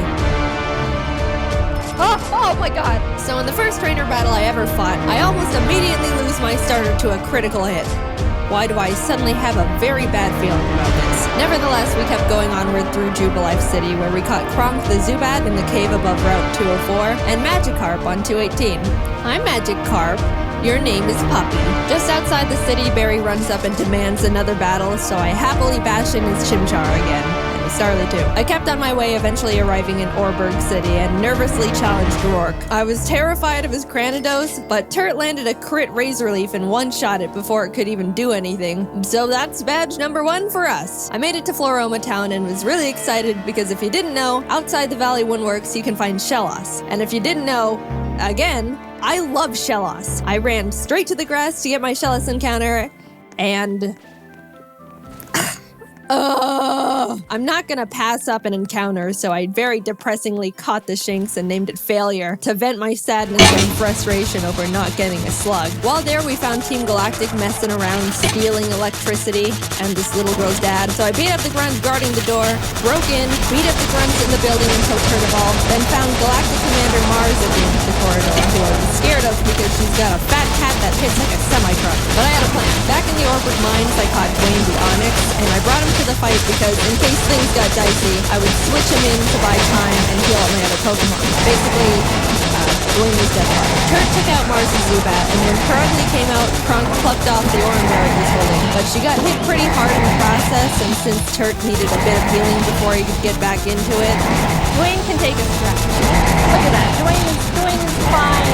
He's fine, guys. Don't pull the sad nose for Dwayne. Dwayne's fine. Don't worry about him. Don't worry about him. Oh my god! Dude! Alright, I'll give him that. I'll give him that. Dwayne gets to live. Somehow, when Dwayne was supposed to die, he hung in there on 1 HP. And you know what?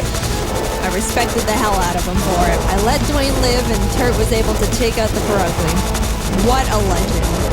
But then I put him back in the box and moved on. In Mount Coronet, I caught a Bronzor named Big Boy, which I happily added to the team. And right before Gardenia's gym, Kronk evolved, which meant no mercy for those flower ladies. Badge number 2. We slashed the guard bushes in front of the Galactic building and ran up all the stairs where we fought Galactic Commander Jupiter. Let's take a look at how that went.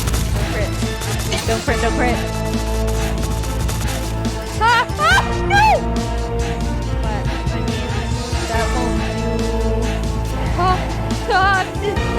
Let's just hit him. Don't crit him. No! Oh my God! We finally were able to beat her, but that fight really knocked the wind out of me. I was shaking on my way back to the Pokemon Center when this lady Cynthia shows up and was like, egg? Yeah. Anyway, even meeting Cynthia wasn't enough to calm my nerves, so to keep my mind off the absolute tragedy we narrowly avoided. Your team's problems are becoming more complex. But with Lucid, you can collaborate from anywhere, get aligned, make big decisions, streamline workflows, plan major initiatives, accelerate innovation, and transform the future of your business. Pretty awesome, huh?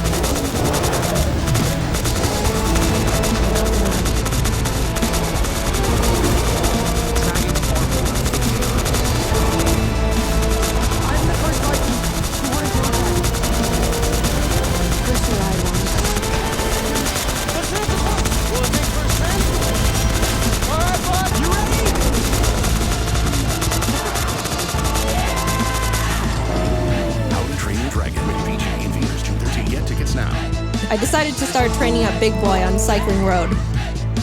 And then he died. I practiced this game and So before you push up your anime glasses and tell me that steel is weak to fire, which I know, by the way, the reason I kept Big Boy in was because not only is his defense an iron wall, but he had heat proof, which negates his fire weakness. But then he got crit. So, first step. I'm sorry, Big Boy. You never had the opportunity to become a big boy. I walked into Wayward Cave and found a Gibble. Gibble is an amazing Pokemon. It turns into Garchomp, which is easily one of, if not the strongest Pokemon in the game that isn't a legendary. Adding it to the team would give us such a huge advantage, and now there is nothing in my way between that and...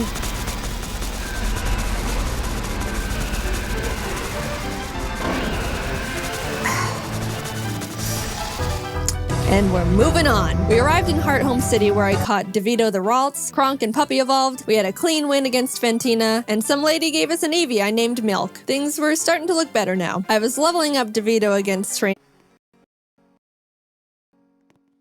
and when fighting this lovey-dovey couple... let's go into Puppy. Get rid of the weasel. Oh no!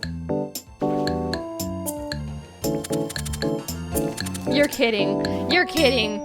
And that's why I hate love.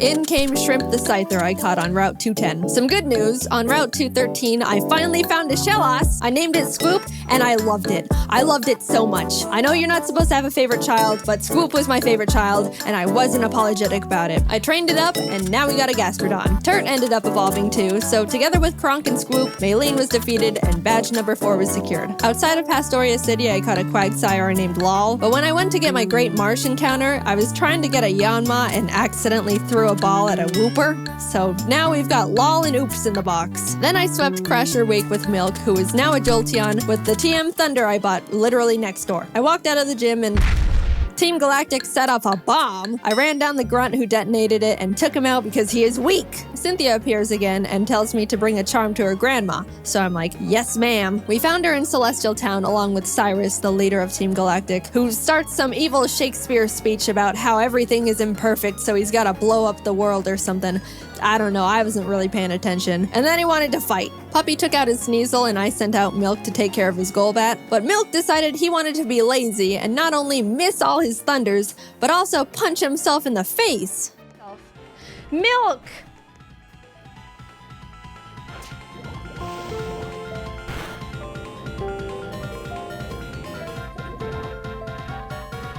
You can't be doing this. Kronk came out and killed the Golbat because Milk was being difficult, but I gave him a second chance and he took out the Murkrow. Anyway, here's your dusty charm. I went out and caught a Magnemite named C, then arrived in Canalave City where we barged into Byron's gym and demolished his team with Swoop and Turd. Then Team Galactic sets off another bomb, this time at Lake Valor. So Barry, Professor Rowan's assistant Lucas, and I split up to check on the lakes. As I'm strolling past all the flopping Magikarp, I run into Galactic Commander Saturn, who we swept the floor with. After that, we headed over to Lake Verity where we did the exact same with Mars. There was a part where Turt got crit and almost died. Oh god. Oh god. But we're fine, he's fine. Finally, we had to go check up on Barry at Lake Acuity, and after trekking through 6 feet of snow for like a mile, we get there to find Barry at the top of a cliff like, ha ha ha, you can't climb rocks. Come back when you can climb rocks, loser. I'll go fight Candace's gym now, I guess. Now, we've been having some good type matchups with the past few gyms, so I haven't really been nervous about most of them, but Candace uses ice types, which like half my team is weak against. What? Why do you want to bring back Manhattan? Power equals power. I'm not playing your games.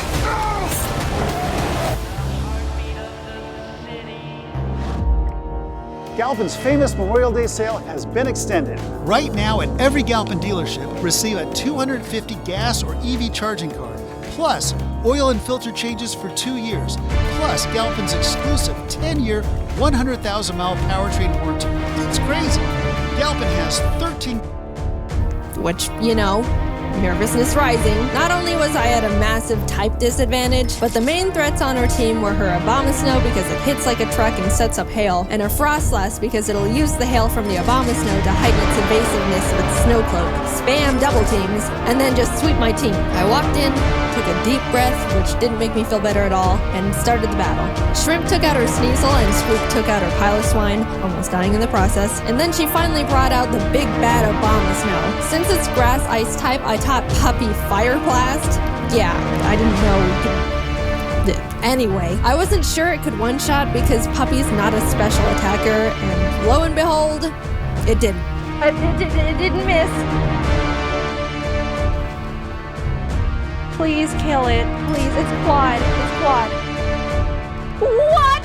Eventually Puppy took it out, but that was absolutely terrifying. Last but not least, Frostlass. I wanted to have Swoop Rain Dance to get rid of the hail so Frostlass's Snow Cloak isn't activated, but since Swoop was sitting at a not-so-chill 20 HP, that wasn't gonna work out super great. However, since I didn't want Kronk to be in this fight at all, right before the fight I swapped her with Failure the Shinx. Yep.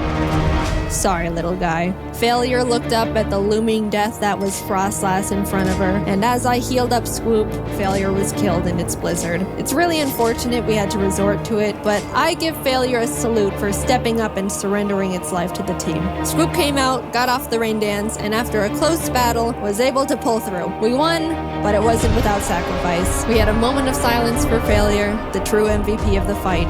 Gone, but not forgotten. Now we could climb the rocks to Lake Acuity, and when we got up there, Barry's got snot dripping down his face, crying in the snow because he got beat up by Jupiter, who looks at me and is like, "See ya, I'm going to Veilstone HQ."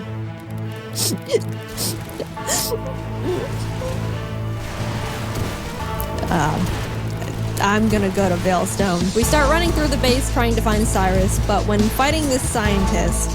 Psychic. Porygon 2 freaks me out. It is way too powerful, way too bulky, and it's way too weird. I do like Porygon 2 though. I would like a plush of Porygon 2. Very cute. What? What? What? What? No! No!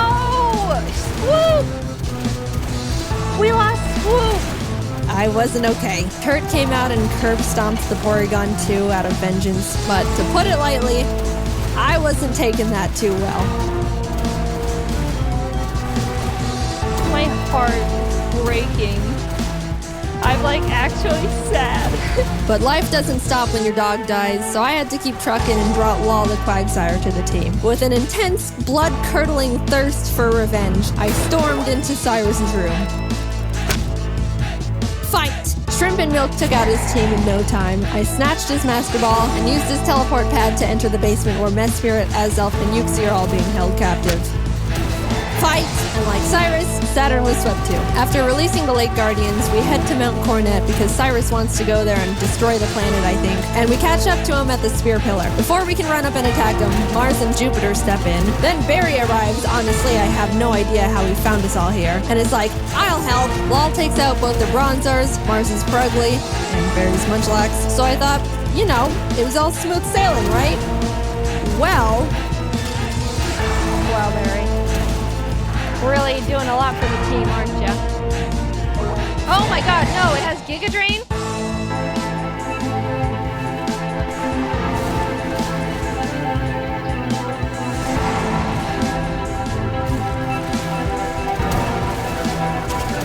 Oh my god, no, it has Giga Drain? No. No, oh no, oh no! It was a crit! Not only did I not know their Golbat had Giga Drain for some reason, but it also got a crit.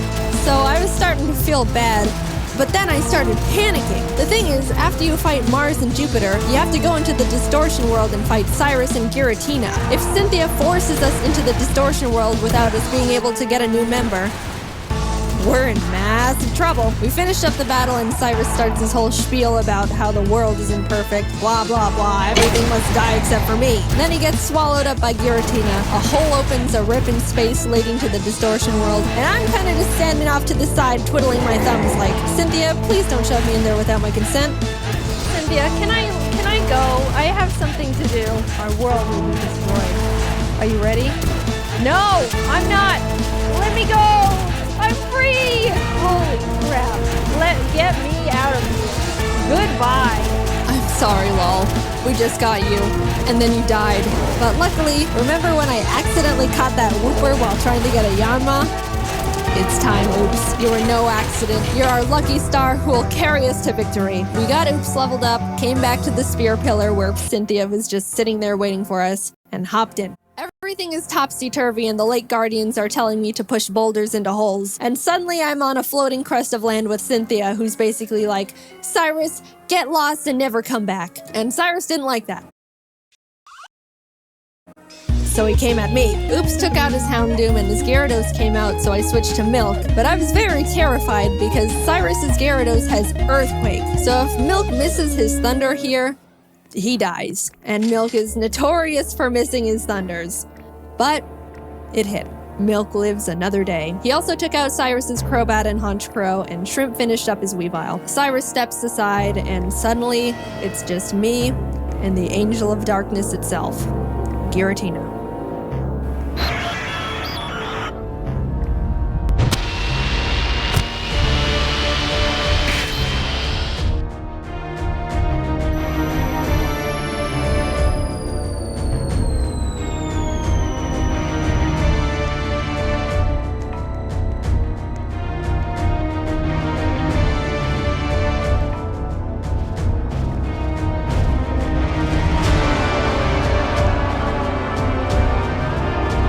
Threw the Master Ball, and like that, it was over.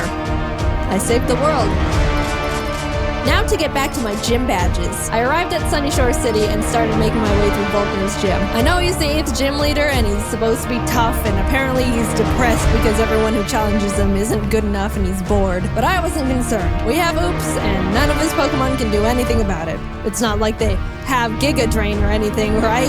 They didn't, I checked. Oops was just Earthquake and everything, and at the end, I'll admit, I got a bit scared. Okay, don't crit. If you crit Giga Impact, that would be really holy. But it's all good. We're all good. And with that, off to Victory Road we went, where we caught ourselves a Gabite I named Flakes. Would have been nice to have one, I don't know, near the beginning of the game, say, in Wayward Cave, you know. But whatever. Better late than never. It's good to have just in case something goes horribly wrong out of nowhere. Flakes is base 60, yeah it is. It's amazing. Whoa, whoa, whoa, whoa, whoa, whoa. No! You're kidding. Oh dear. And that's the straw that broke the camel's back. After Puppy died, I stepped back and decided the team we go into the Elite Four with needs to be the best possible team we can build. The Elite Four here goes pretty hard, so I couldn't go in willy-nilly just hoping for the best. After literally a few hours of calculations and research, I settled on a team I thought would give us the highest possibility of winning. I added Flakes to the team in place of Puppy, and with a heavy heart, left Milk and Kronk behind as I brought C the now Magnezone and Colgate the Togekiss I hatched from the eggs Cynthia gave me. Even though I was sad to not bring Milk and Kronk into the final battles with us, they won't be forgotten. And it doesn't negate the fact they were such huge assets to the team, and I wouldn't have made it this far without them.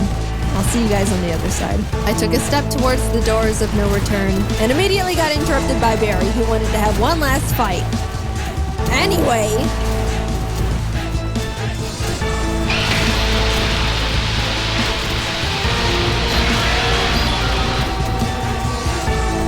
Welcome to the XL world of Shakalicious Gummies. Bigger, more fun, definitely more handsome. Shakalicious. XL Gummies, XL fun.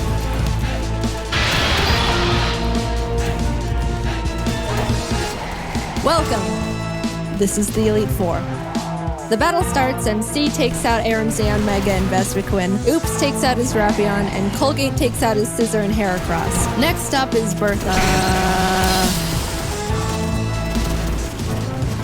Bertha loves ground types, but Turt and Oops had a smooth time smashing through her team. I felt a horrible shiver when her Rhyperior came out, but things went well. On to Flint.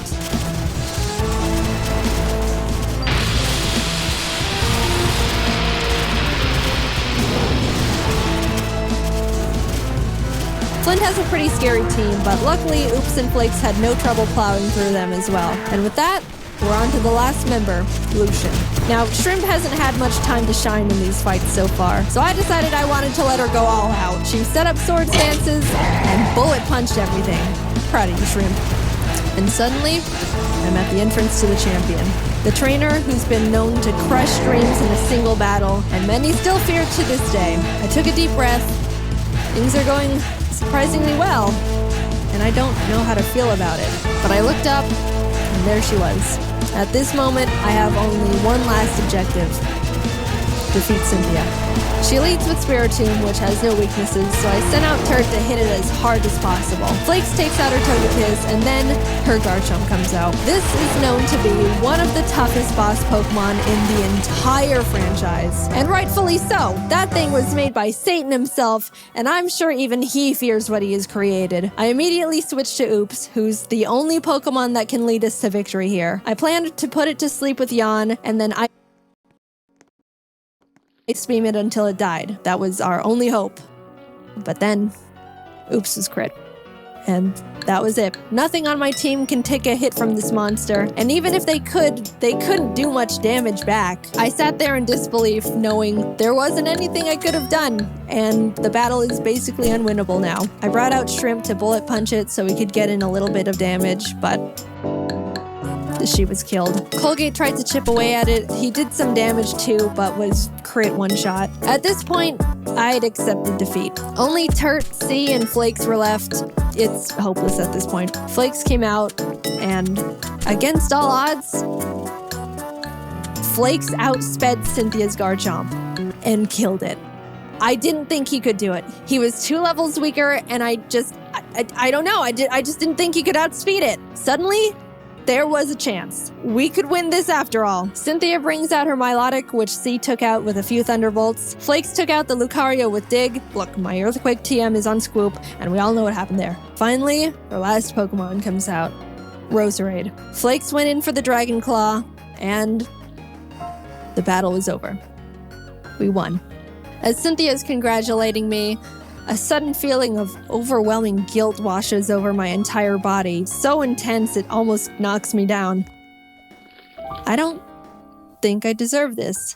Something here isn't right. This wasn't meant for me. Back in the Distortion world when Giratina split me in two, how do I know I'm me? What happened in the other timeline where I saw glimpses of what happened parallel to this world, that was me too. Those things happened. Was that the ending I'm destined to have? The world I'm living in now is how I want things to be, but the other Jaden is equally me as I am her. Even if you might think I deserve this dimension, things don't work like that. Are there some things you can't escape, even when you try everything you can do to alter it? I don't know the answer. I may be able to sit on this throne now and thank all the Pokemon that put in everything to help me get here. All the hard work, blood, sacrifices we made. But I don't think I can ever accept this victory. I don't know what ending was meant for me. And I don't think I ever will.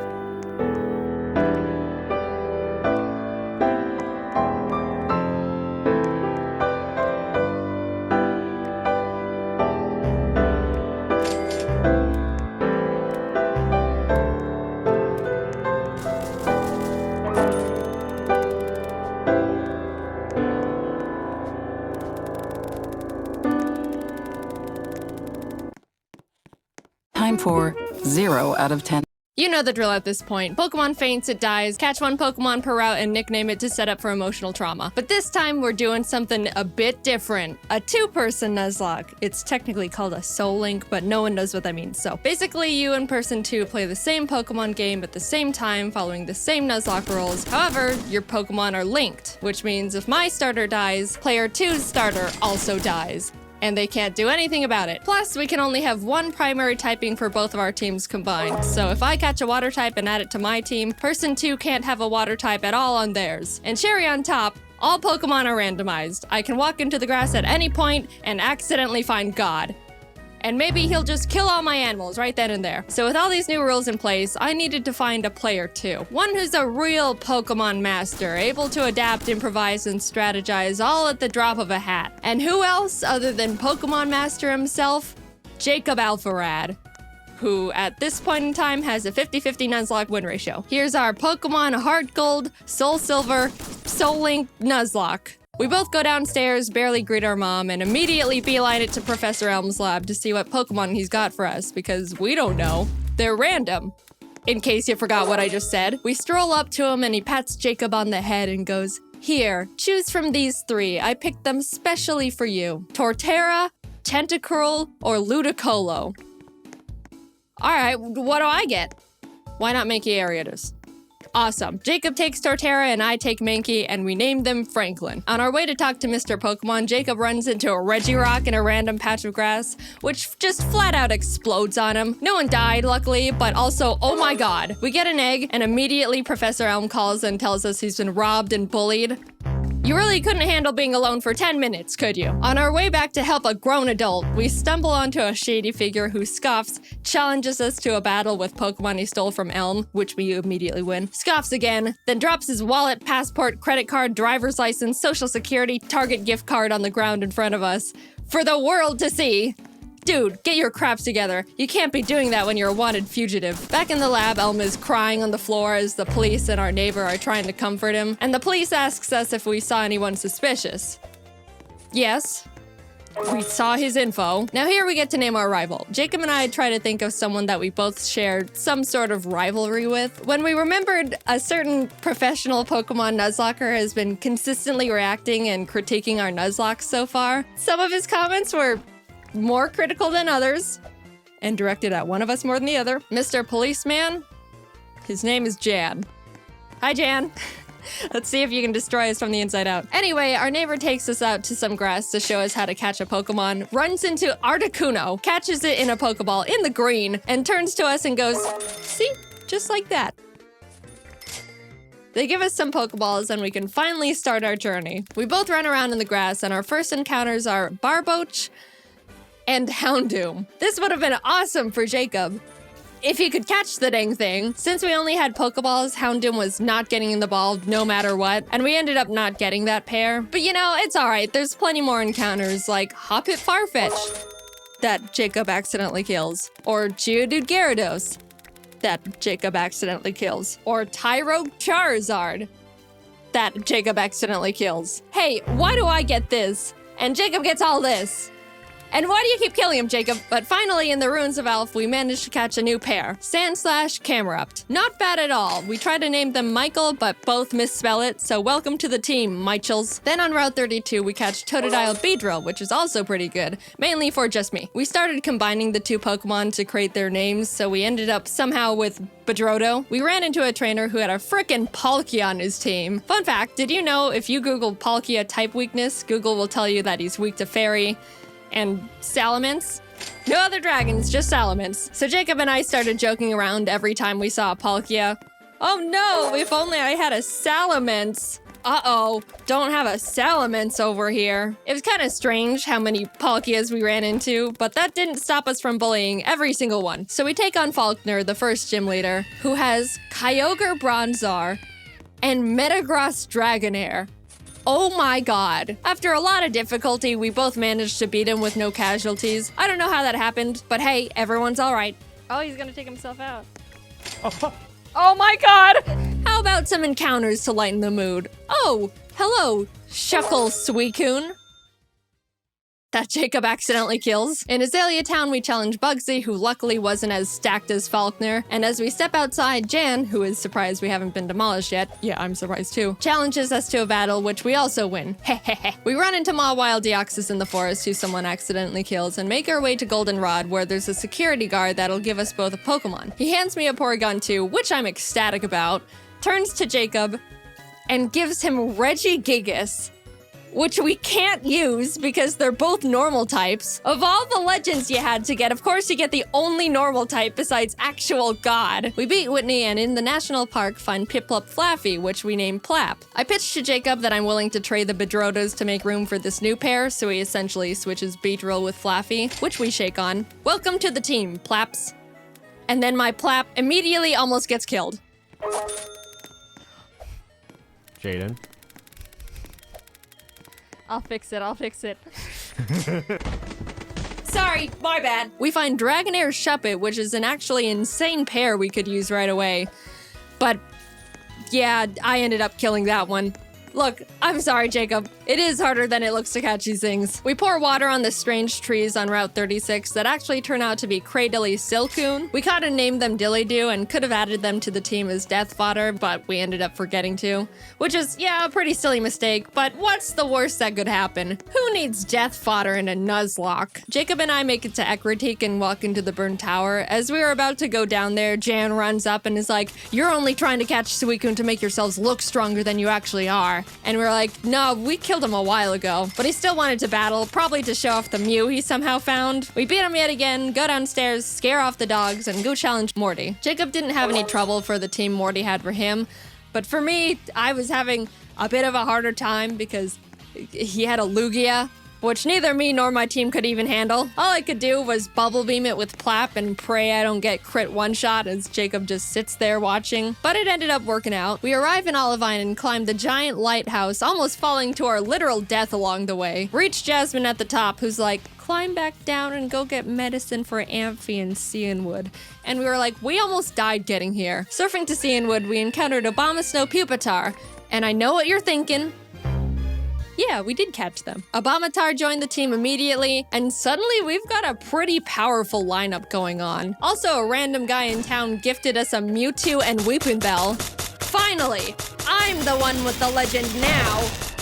But we had to box him because we couldn't have two grass types. All of this sudden shared luck combined with our 0-death win streak got us feeling pretty confident, which naturally means it's time to get kicked in the throat. Specifically by a black belt martial artist. Gym leader Chuck was indescribably tough in the most bullcrap way possible. For me, Jacob had no trouble at all because he's Jacob. He had a Kingdra with... You know, I feel he's a bit young. He's ready. Don't miss the tide.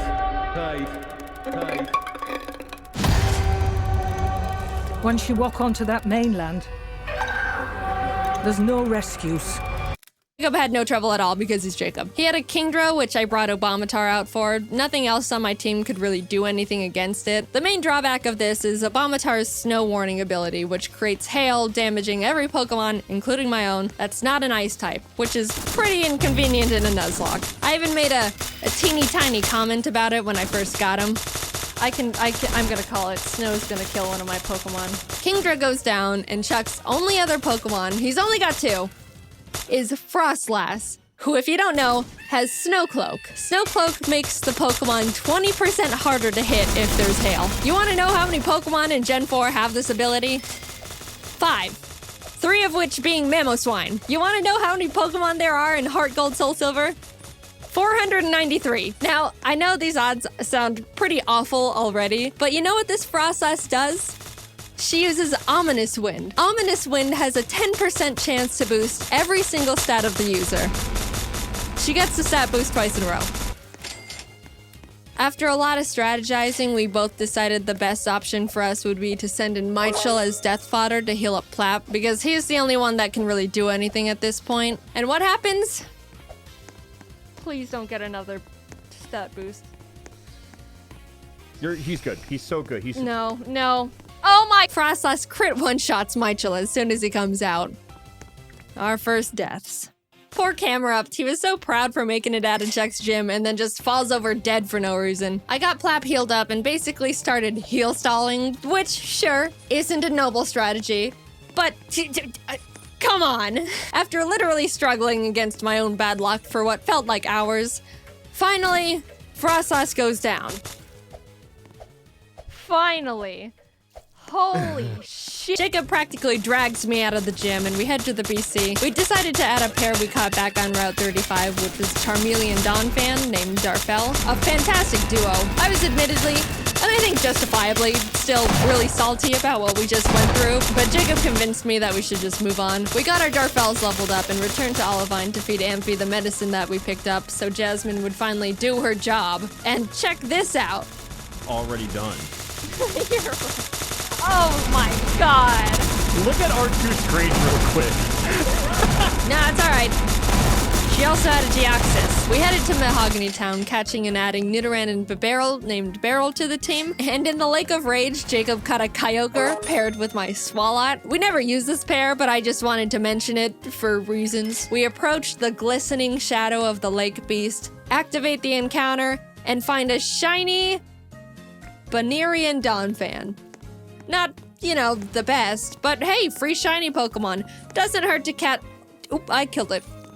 That's, again, my bad. Sorry. Lance walks up to us and goes, "Hi, I'm Lance." Grabs us by the wrist, kicks down the door to the Mahogany Town 7-Eleven, kills one of the guys in there, and runs into the rocket hideout where he continues to wipe out any living organism he finds down there. Classic Lance. We decided to copy him and beat up all the executives and their power generator. Right before we fly to Goldenrod, we pick up the 7th badge and then continue curb stomping Team Rocket. We were getting a bit too comfy though, and as Jacob wasn't paying attention, mainly because he just got a chicken sandwich, Obamatar was killed by a Golem's earthquake. Oh no. That was a really bad blow and stung much more because we weren't paying attention. But we did have to move on, especially since we were literally in the middle of a gang fight. We shoved our way to Rocket Executive and Big Boss Archer and give him a bit of a throat chop so he would calm down and stop doing whatever it is he was doing. And everyone is saved. On our way to Blackthorn, we catch Frostlass Corfish, which put me into a vengeful trauma spiral.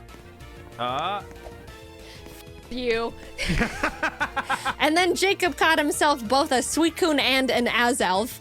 We arrived and took on Claire, who led with a Mewtwo against me, which at this point I shouldn't even be surprised. But all the rest of our team was pretty much a pushover for both of us. Claire's a bad sport and refused to think we were good trainers, so we talked to the old man behind the gym and he's like, "So do you beat your Pokemon?" And we were like, "No." And he's like, "Awesome. Claire, give him the stupid badge." What? So now we can head to the Elite Four. Hey guys, I think you should go fight a horde of Asian women in Ecruteak. So we enter the Ecruteak Theater and start fighting the women, and the second girl for me sends out Ambipom. As I switched to Franklin, it screeched, which I didn't pay attention to, and Ambipom double hit killed Franklin. Here at Urban Playthrough, we prefer the barbecue. It really adds a nice smoky flavor to it and gives that little char and a little bite to it while you're eating the product itself. That smoke flavor, It killed Franklin. Our starters died. Dude, that was really sad. We were about to make it to the Elite Four with them, and bam. Not alive anymore. They were with us through everything, pretty much the backbone to our teams. Man, Jan's gonna make so much fun of us when he finds out. As we're still mourning, the last kimono girl rest spams with Wailord. "Do you have any dignity, woman? We're lamenting over here." We try to leave and the girls are all, No, go catch the legendary Pokemon." He's already got 3, so I head to Whirl Islands and Jacob scales the bell tower, and what legends do we find? The legendary Zangoose and Loudred. Finally, we have some freedom again, and as soon as we touch the water in Newbark to head to Victory Road, what pops up from the bottom of the lake but Entei himself? And Doduo. Oh my god! Hello, Dode. That's going in the box because fire types. We catch Cascoon Regirock in Victory Road, and heading towards the exit, Jan sprints up from behind us, and I iconically say, "This is your last chance to kill one of our Pokemon, Jan." And what happens? Oh my god. No. What happened? Oh. That's not great.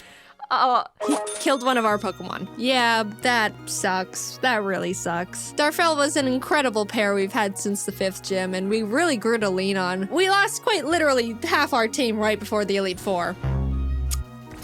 We beat Jan for the last time, enter the Indigo Plateau, and immediately bolt to the PC to see what kind of damage control we can do. After a very long time of trying to stitch together the best teams possible, we ended up with this. Ampharos Empoleon, Bibarel Nidoqueen, Beautifly Cradily, Dodrio Entei, and Victory Bell Mewtwo. I know. Wow, Jaden, super balanced. You've got Mewtwo and Entei, and Jacob has a Beautifly. Look, this is the best we could do, I promise. Tell him, Jacob, tell him. Anyway, big deep breath. Here we go into the unknown depths of the Elite Four. Will, Coda, and Bruno were all no problem at all. We breezed right past them. Everything was going great. Yeah. Oh, God. It's fine. On the other hand, Karen was not as nice. No, I mean, what if he does any charge? Okay, you can drop out. He's dead. I was safe to fly him. I'm just paranoid. Oh my god. Yeah. Oh my god. Oh my god. Oh no. Guys, we're so sorry we got you killed in the first, 15 minutes of having you. We ended up getting out of the battle with no more casualties, but facing Lance with a team of 4 each is really not ideal, to say the least, but we walked up to him nonetheless. Whether we win or lose here, this is our last battle. He leads with Fiona and Ledian, which we were both like, ha ha ha, Lance, is this all you've got? And then he hits us with the no. Jacob was up against his Porygon Z, Rampardos, Licky Licky, Zapdos, and Plusle. And even though it's a pretty stacked team, he was holding his own and getting through them really well. On my end, I was dealing with a giga-impacting Snorlax, which I really had nothing for. I just had to pray for no crits and as many misses as possible. It goes down eventually, and what does he send out next? Palkia. Oh, I could really use a Salamence right about now. This is what we get. We bullied Palkia so much during our journey here. Looking at my team, I don't have anything that can handle Palkia either, except for Mewtwo. And what happens? He gets Spatial Rend crit one-shot turn 1.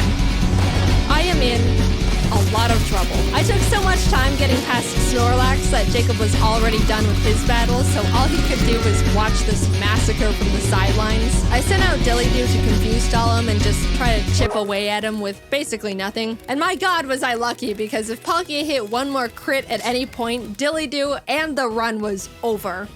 And I was forced to dance on that line for a long time. But eventually, Dillydoo lands the finishing blow. I was so proud. The pair that we caught so early on and deemed as death fodder was the one saving us. We're so sorry for doubting you, Dillydoo. Thank you for sticking by us and not dying. But that was only half of Lance's team, might I remind you. Clapta got his Sand Slash with stunk, but Bastiodon came out, tanked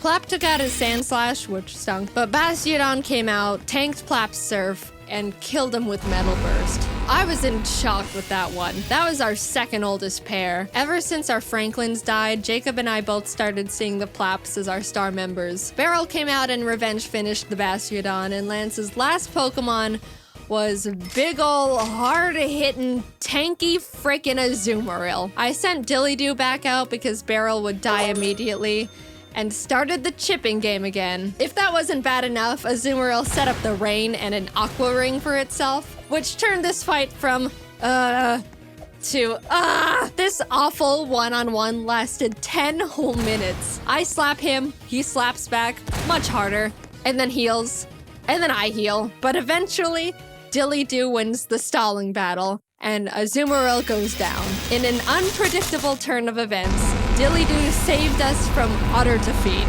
What an adventure we just went on. Insane encounters, insane bullcrap, friends, death, bullying, and the Dilly-Doos. Thanks for going on this journey with me, Jacob. I quite literally couldn't have done it without you. And a salute to the buddies we made along the way. Except you.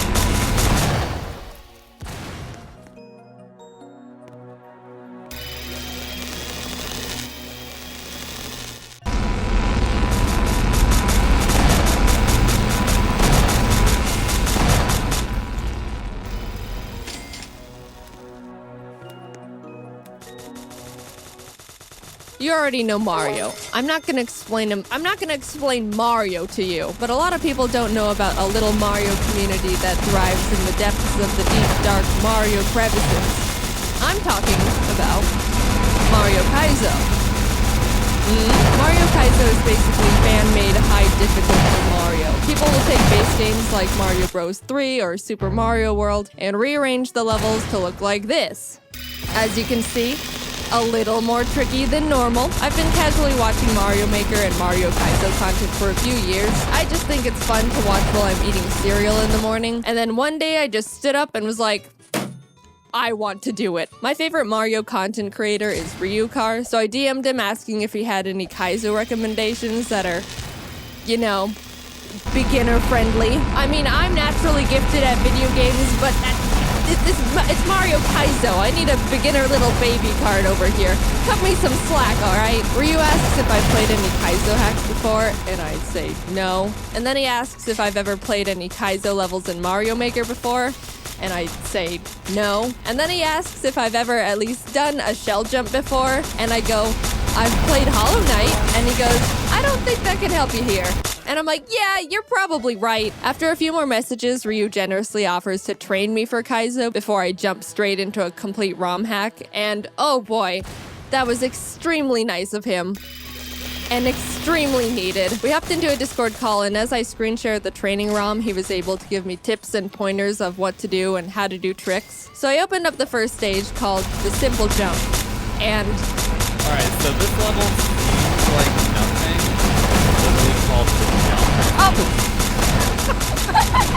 Are you picking up on what I'm about to be dealing with here? Anyway, throughout the session, I learned about getting past chucks, getting past reverse chucks, how to deal with lava plants, what slow and fastball is, balancing the disco shells, precise swimming mechanics, grabbing and jumping on this block thing at the same time. It's weird. Shell jumps, you know, the basics. I was steadily getting more familiar with the moves and learning everything, and I'll be honest, I was starting to feel pretty good. You know, kind of getting the hang of it now, bit of a confidence boost. And then I hit the test stages where all the mechanics you learned are packed into, like, an actual level. Test 1 wasn't too bad. It looks like this and ended up taking me around 20 minutes to beat. But Test 2 was the one that got me. It's a short, fast-paced level with no checkpoints, but between the really difficult button input to do the block grab jump thing, straight into a shell jump, and then land on Tiny Dino Man onto Yoshi, my armpits were sweating. The last trick you gotta do is ditch Yoshi and win. But since I bonked my head or missed the jump so many times, you can see the trauma behind this hesitation here. But I ended up getting it after an hour and a half of attempts. After all that, Ryu says he thinks I'm ready for the real deal, sends over the ROM he recommended, and here's my experience trying to beat my first Mario Kaizo hack, Super Ryu World. This is how the game starts out. You're doing great. That's fair. So, level 1. I'll be honest, pretty straightforward. Jump on a few guys, do some more jumps, choke right in front of the checkpoint. No. Oh. But eventually I was able to beat it, and I'll admit, I was pretty stoked. This is jumpsuit, yeah. Oh! Yes! I was worried I wouldn't even be able to pass the first level, and I actually just couldn't make this video because I was too bad. But knowing I can beat at least one, yeah, meant more to me than it should. And the show goes on. Level 2.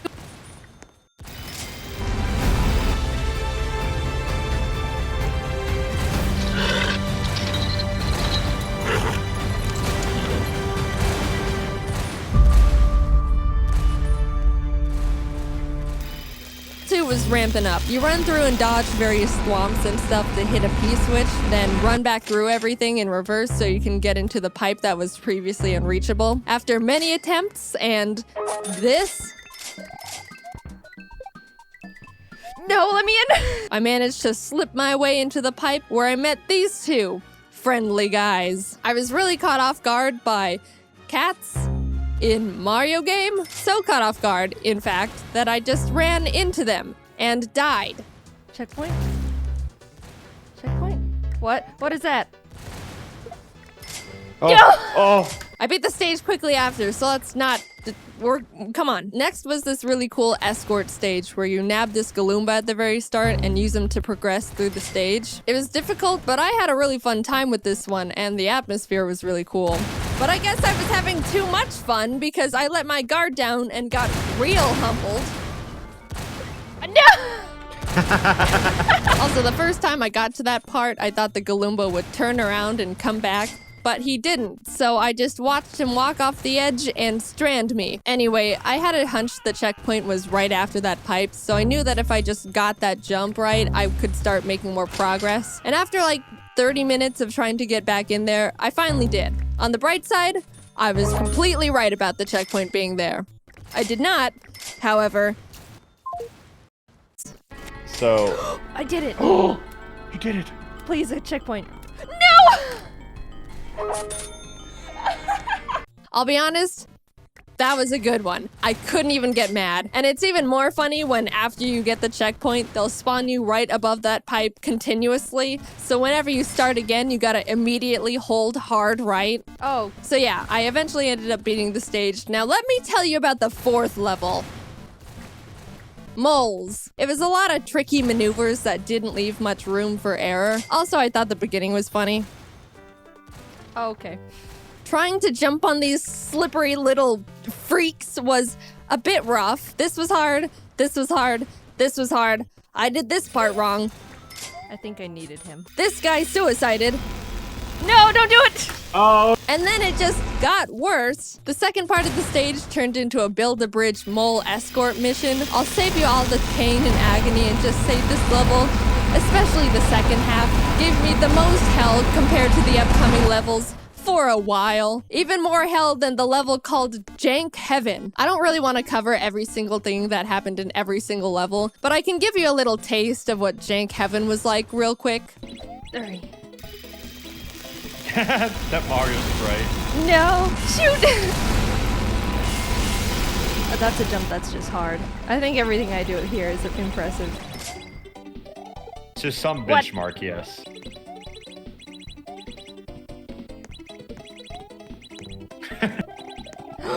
Oh, I'm glad you like had the awareness to do this. Like, holy shit!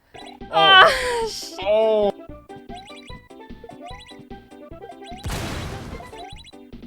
Shoot. This is the last jump. So I'm progressing a good amount into the game at this point, but then I get to a ghost house called the Waiting Room. Overall, it was a pretty difficult all-in-one go level with no checkpoint, but the one part that just kept tripping me up throughout the entire stage was this part where you jump onto this wiggler, balance on him until that wall goes back up, jump off, and then whatever, do bomb stuff. I just couldn't do the wiggler part consistently at all. Either I would mistime the jump and pathetically hop off the edge like this, or do this, or this. Pacifico isn't just a crisp Mexican lager. It's a beer with a story. Legend says it was discovered by accident by a group of surfers. We'll let you discover it for yourself. Pacifico, find your own way. This, but it was mainly the pathetic one. I would say probably 80% of my deaths happened on that part specifically, and it technically isn't even the hard part of the level. I really don't think that part was even meant to be that hard at all. But an hour and 30 minutes of doing the same mistakes over and over, just trying my best, I realized there is a much easier and smoother way to do that entire part, and I literally wasted all that time making the whole thing way more difficult than it needed to be. Oh! Nice. That's so much easier. Huge. Oh my god. I can't believe I've been dying to that wiggler that way this whole time. And I could just do that. It's probably what's intended as well. You're probably right. Yeah. I mean, once I learned that, I beat the stage 20 minutes later. That was awesome. Am I upset? No, not really. I'm an animator that works in Adobe Animate/Flash. I'm used to throwing away multiple hours of work into the trash. By the way, this happens right in front of the goal. Ah, okay. Be cool, be cool, be cool. You yeah, I did not. The stages are getting much more difficult at this point. There's only 4 worlds in the game, each containing around 3 or 4 levels, which going into it, I didn't know. I thought there was gonna be a full 8 worlds and I was starting to sweat in World 3. But yeah, Ryu ended up telling me I was in the home stretch, and I popped off so hard. I just thought I was bad this whole time. After a few more levels, pain, agony, I made it to the last world. And oh my god. World 4, Stage 1 was the worst thing this game ever ended up throwing at me. I don't even know how to go into detail with all the tricks and moves you need to do in this stage, but I spent 4 hours on it. An hour and 40 minutes on the first half, and 2 hours 20 minutes on the second. I know Mr. Beast and other content like that has kind of changed people's perceptions of how much is a lot of time in terms of YouTube content.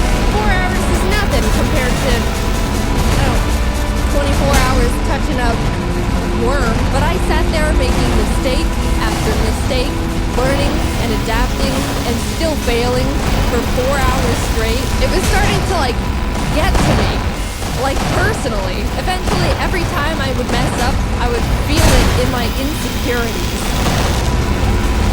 I have no confidence in my own judgment to make important core decisions, but I did it again 4 hours later. Maybe you don't think that's a long time, but I was wallowing in my own personal hell there for a while. So knowing that was the very first level of the last world, I was suddenly very afraid of this game and what it'll do to me. But surprisingly, the other 2 levels weren't nearly as bad as the first one. I ended up finishing stage 2 in only an hour and a half, and stage 3 in 30 minutes.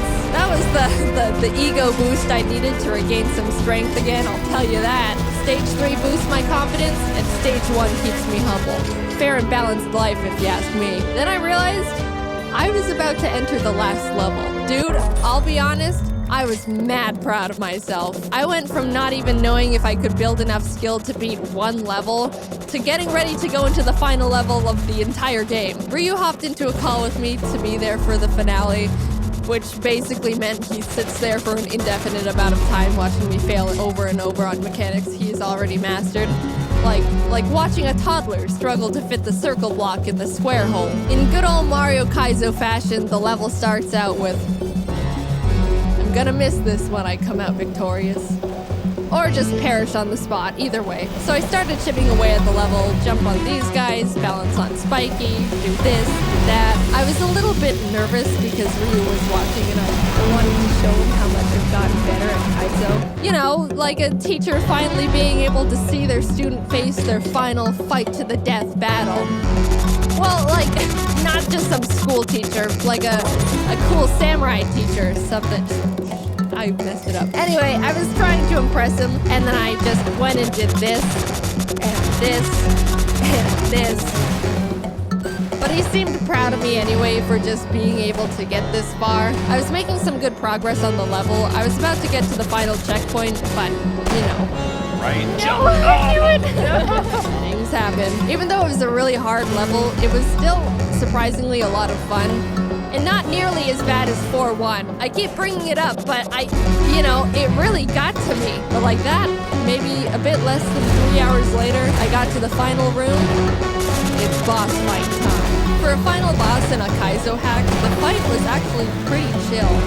Not easy, but you chill. These on and off switches control the room going up and down, and you gotta get the floor low enough to grab these little blue blocks to throw at the giant King Boo, or whatever it's called in this game. But don't let it get too low, because then you can die to the lava right beneath there. So you're trying to keep all these things in mind, but to add to the pile, these little flying boogers meander around the stage while you gotta dodge them. And yes, they're RNG based.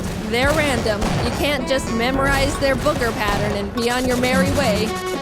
Okay, the smart way to go about this boss is to stay in the middle and calculate safe times to go to the sides and hit the switches.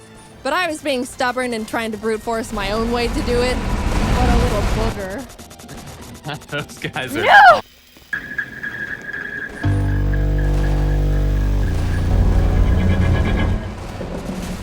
What a little booger. Those guys are. No! He punishes you for standing on the edges, you know? I'm gonna stand on this edge.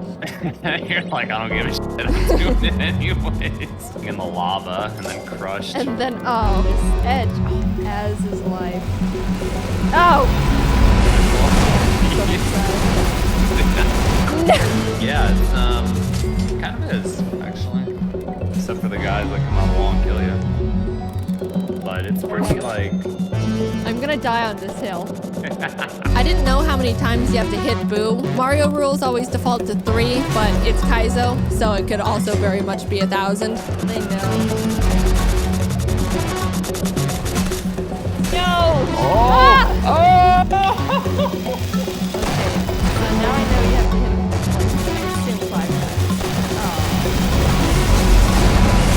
times. Spoil how many times you have to hit him? Yeah, so I hit him 3 times and didn't win, so I was like, alright, must be 1,000. But then a few attempts later, this happened.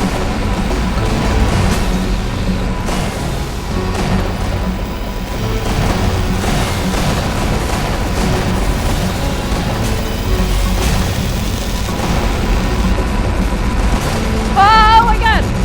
Oh snap. So I did get him 3 times, and You then did, I and then just you died died. too quickly. Isn't that awesome? It was 3. I just died too soon after that 3rd shot, and it didn't count, which I'm going to choose to ignore. I did it! I learned Kaizo, and I beat Kaizo. And it only took 17 hours, not including training. Are there much more difficult hacks out there? Oh, yes. Absolutely. Some of them look so disgusting, I don't even want to be in the vicinity of their aura. But I was able to challenge myself and beat one that was really well suited for my skill set going in. And looking back at some of the things I was able to end up pulling off makes me feel very cool. Look at this stuff. I did that. It's cool. Come on. I want my hard-earned credit and applause, please. I think my favorite thing about Kaizo is how easy it is to visualize the progression of your skill within every single level. Like, World 3, Stage 3 starts off with a really difficult maneuver that I got hung up on for a while, and then suddenly I'm nailing it almost every single time. You can really feel and see yourself grow within Kaizo, and I don't think you can say that about a lot of things. Does that mean I recommend you try it? Absolutely not. If you get impatient and frustrated easily and are also bad at video games, don't even think about it. But hey, if you think it looks interesting and you can stay calm under extreme circumstances and have around 17 hours to kill, I can't recommend it enough. I liked it. Thanks to Ryu for helping me out and being extremely nice and training me and giving me a great ROM and literally just sitting there watching me struggle for many hours. Go check out his channel. It's very entertaining. I've been watching him for years now. And yeah, that's it. I'm officially very good at video games, and I've supplied documented proof. Again, if you haven't gotten your tickets, Triple Showdown is back on tour. James, Dom, Ross, Aaron, and I are doing comedy show, and it's at Star Wars. It's happening in November and December at these cities. I'm not going to say them all because it's a lot, and you should hurry up and get your tickets because I told you so. It's genuinely a lot of fun, and we've all been super excited to get back on the road, and I hope to see you there. Mario Kaizo was also a lot of fun, and if I wasn't developing carpal tunnel, I would play non-stop. Thanks for watching. All right, talk to you later. Bye-bye.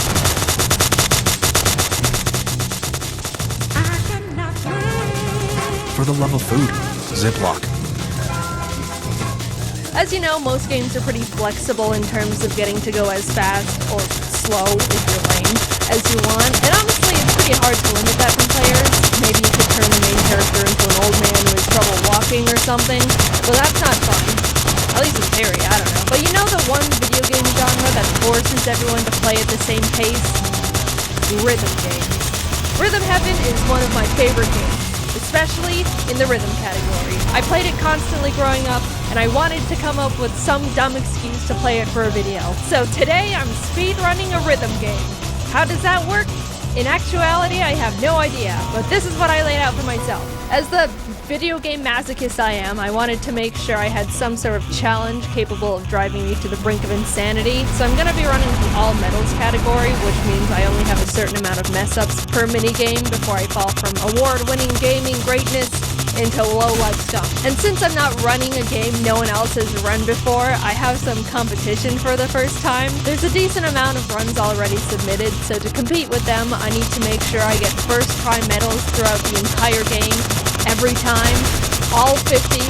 I need to play 50 rhythm games in a row without messing up. I thought about going for an all perfects run, and then I did a test play to see how hard it would have been, and I was like, no, this would actually make me want to stop breathing. So here we go. This is my experience speedrunning the 14-year-old rhythm game, Rhythm Heaven. For my first run, I just wanted to play through the whole game to simply see how it would go. You know, learn what I needed to practice, get my pace in. And you know what? It was kind of an insane first try. I only messed up on 2 games in the entire run. Figure Fighter 2, which is this game where you're a puny little shrimp man who gets inflated to punch a punching bag in front of a crowd of a couple hundred people. And Remix 10. Of course. If you've played Rhythm Heaven Fever, you know about Remix 10. The game organizes all the mini-games into columns, and after you play 4 of them, there's a remix that's like a medley of the whole column. It's genuinely cool, but for the last remix, it's a nearly 4-minute game of every single mini-game you've played up until that point. Like I said, very cool, but also terrifying from a speedrun perspective. Anyway, besides getting okays in 2 mini-games, that means I was perfectly prepared for all the others, and I was shocked. That's not half bad. In fact, that's 96% not half bad. I even started thinking to myself, oh man, if I get this run faster than anticipated, maybe I can't even make a video for it. I was worried I would get it like attempt 2 and then not know what to talk about. Which, no, I do have a video for it. As you can see, I went into attempt 2 with a very heightened sense of confidence, ready to complete my run second try, and I immediately missed the first beat.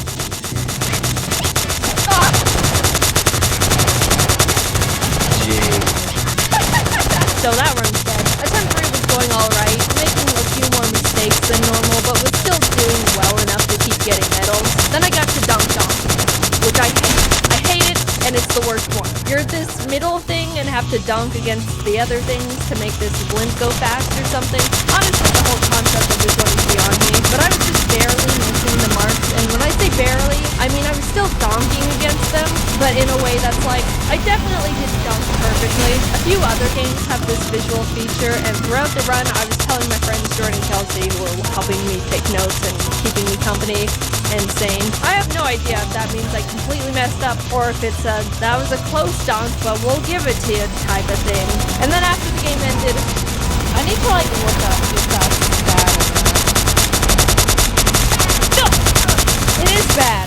Apparently it's bad, Big Jim. Alright, well, run's dead. Well, alright, I guess I got that answer. I started another run after that and messed up at the very beginning before I could even do anything. The timer starts after choosing your new file and clicking yes when asked to continue, and then immediately after that there's a very long tutorial. But speedrunning strat, you can actually skip that pesky little tutorial by after clicking yes, immediately clicking the home button and restarting the game. See, this run is cool. It's got cool skips and stuff. Anyway, I missed the reset button. It's petty and not a big deal, but I restarted it anyway because why would I leave in an extra half second of time loss like that? My mental game for that run was already irretrievable. Attempt 5 was on its way until I messed up too much on Flock Step, the game where you're a bird within a group of other birds all migrating and walking at the same time. I got trampled. So yeah, it felt like I was only doing worse and worse. The first run was almost perfect immediately, and now it felt like I was losing my mojo. Why did I have to jinx it? Why did I have to think I was gonna be too good for this challenge? But then I got a Peacock is a streaming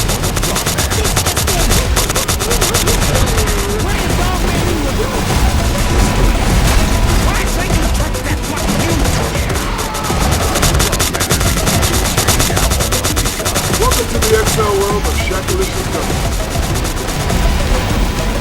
Bigger, more fun. Why did I have to jinx it? Why did I have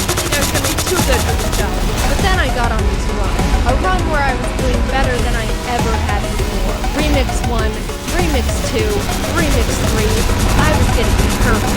Maybe the occasional 1 or 2 mistakes, but that was it. I was in it. The zone. Not that it mattered I was getting perfect, it still gives me the same normal medal, but I was doing well, alright? And it was an overall calm feeling, too. I didn't mention it, but my very first run, I was on the verge of passing out or something. My anxiety was through the roof. I knew it didn't even matter, but the entire run I was having to take deep breaths and tell myself to calm down and stuff. My hands were shaking, but after a few runs, my speedrunning anxiety had disappeared, and I was just calm and focused. Until I got to the end. Then it came flowing back, and it felt like my heart rate was so high I should have stopped immediately and had someone drive me to urgent care. We need a doctor! He was trying to speedrun Rhythm Heaven! Isn't that a rhythm game? I started up Samurai Slice 2, which I was extremely worried about because it was the second time I'd gotten this far since the first run. I didn't mention it, but the actual reason I lost my second attempt was because of this game. So now there's trauma there. Jordan and Kelsey stayed silent so I could have maximum focus. And as I started getting into it, Jacob joined the call. Jacob, you're a very great friend, and I was very happy to join. But oh my goodness, I was sweating bullets.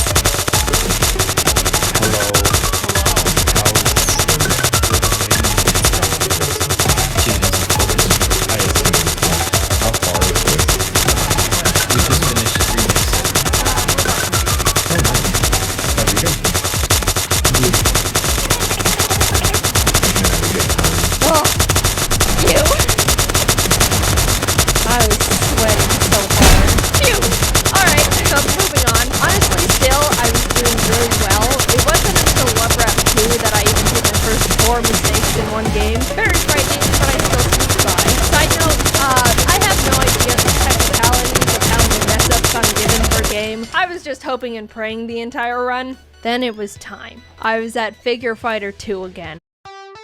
The game that officially ended my first run. I practiced it religiously after that, desperately trying to assure I would never fail at it ever again. This game is deep into the run too. It's like one of the last 5 in the entire game, so losing at that one did sting quite a bit the first time. After lots of nervous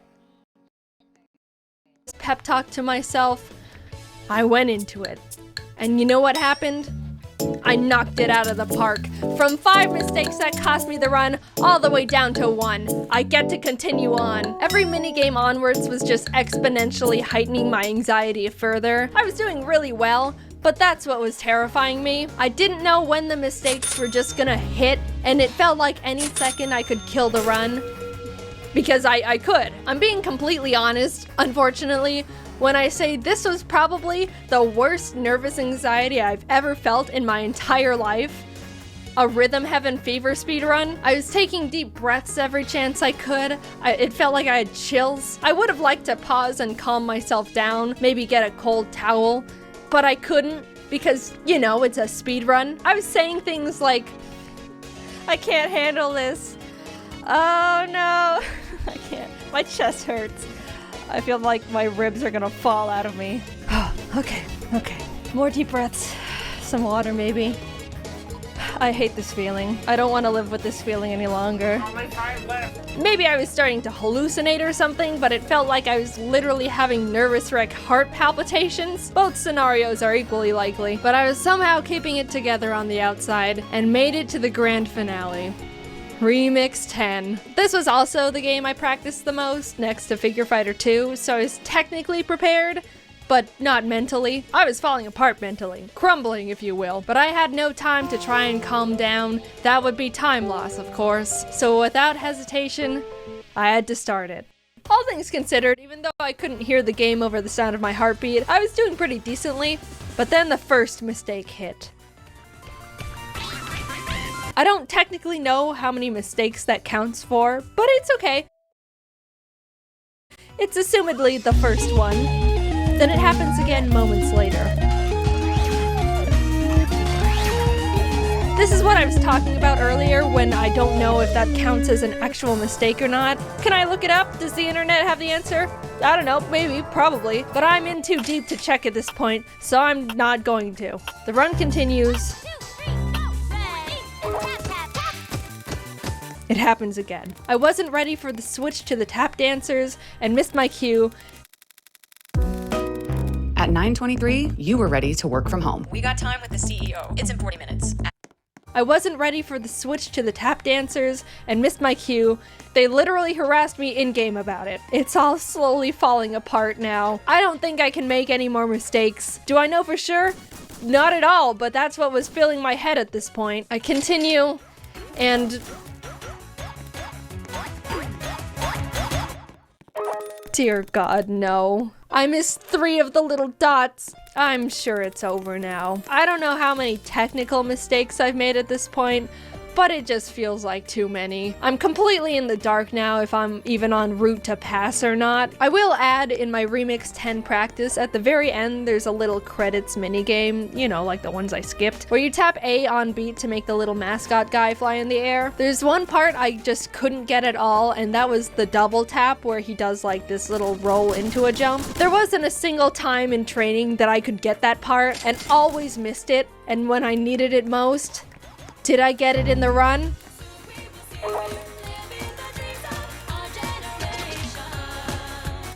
No. That's it. I don't know how many mistakes that was, but it was too many. My heart sank, dude. All that work just to fail at the very end. All that anxiety I'm gonna have to relive. I just didn't know if I could handle it. Like, physically. I wasn't joking about the heart palpitations / hallucinations. All I could do was sit there at the foot of Rhythm God and wait for my judgment. I don't know. I don't know about that one. I genuinely don't know. This one's mean. Careful. No, don't say it, don't say it. Oh my God! I did it! 1 minute, or that, 1 hour and 53 minutes. That was so stressful. Holy cow. I don't know how, but I did it. I finished the run. I was free. I officially played all the Rhythm Heaven Fever minigames and didn't fail at earning a medal first try on any of them at all. 1 hour, 53 minutes, and 1 second. That's my final score. How does that compare to the world record? Honestly, not even close. I don't really know how they saved so much time. My main guess is that playing on the Wii is much faster in terms of loading time. I was playing on a Wii U, and that could affect how fast everything loads. I don't know. But also, there's no way I'm gonna play on a Wii for YouTube. Do you know how crunchy that would make this footage? I'd rather take the time loss bullet so I don't have to cross my eyes just to rewatch my footage. So how does my run compare to the people who did the same run on the Wii U? Second best. And you know what? I'll take it. I have no idea how this guy ended up saving like 10 seconds, but being the second best Wii U Rhythm Heaven Fever All Medals runner is fine with me. I am settling and I am proud. Will I probably lose this record hours after this video goes up? Absolutely, but that's just how it goes. People message me for weeks, months after my Cooking Mama 2 speedrun video being like, Jaden, you're not the world record holder anymore. And it's like, yeah, I know. Thanks for rubbing it in. I'm trying to cope over here. Nah, I'm kidding. I'm actually really happy people started running Cooking Mama, especially the burnt pie %. I felt honored in a really strange way. Anyway, after trying my hand in speedrunning a game that has a semi-active, honestly at the moment kind of dead, running base, I now realize speedrunning is terrifying, especially if content is on the line. I'd probably like it more if I did it for fun in my free time, but yeah, oh well. I'm happy I finished my run. Despite everything, I had a great time. And it just feels good knowing I'm half decent at Rhythm Heaven now. A skill that will be very useful, absolutely never. I really still can't believe I almost had a panic attack because I was speed running Rhythm Heaven, but hey, just put it on the resume, I guess. Sorry. 10 out of 10 friends say you have to go to that wing place, and that pizza shop, and oh, that noodle spot, which you have time for 0 out of 10 nights. Fortunately, DoorDash knows all your neighborhood hotspots, so you can always get the best of what's around. We wish you the best of luck with that. Shake up your dinner routine. Order with DoorDash.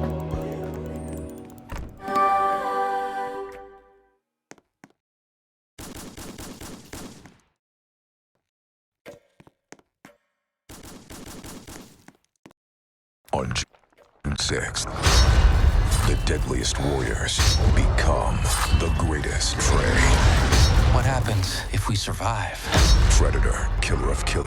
Recently, I've been browsing the web for information on a Chinese PVZ animated series called Let the Peas Fly, which I spoke about in more detail in my last video. But whilst researching, I accidentally stumbled across a video featuring Crazy Dave with a shotgun. As any curious person would do, I clicked on the video and realized this video covered a knockoff Plants vs. Zombies game, which is still available today on the Google Play Store. And once I caught a glimpse of the gameplay, 疯狂大夫都加入战斗了，呵呵，你也想吃枪子儿吗？玩儿 yeah, we're making a video on this.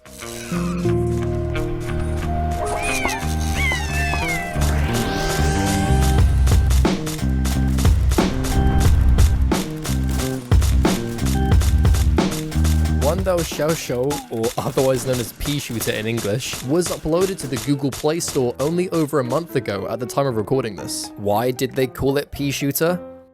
I don't even know. The game was created by Domineering Game, great name by the way, and has only received roughly 100 downloads, which seems to be a trend amongst their other 5,000 games, and apparently the game genre is casual, which is, safe to say, debatable. Booting up the game, it immediately throws you into the world map, with every level being the same.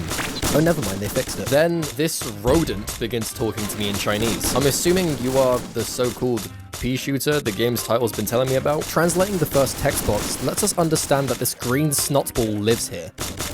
Have you considered moving? He then tells us to go and beat up this zombie holding a basketball, I guess. And wow, this is familiar. Our cast of plants fills the bottom row of the screen, with us only having access to Snot Shooter and the Mexican Pistachio. This grass tile begins to talk to us about placing our first plant, and in doing so, he then tells us to do it again on the same tile. I don't know what experience you have, Mr. Grass Tile, but I'm pretty sure that's not how the game works. Despite being confused, I followed his instruction and...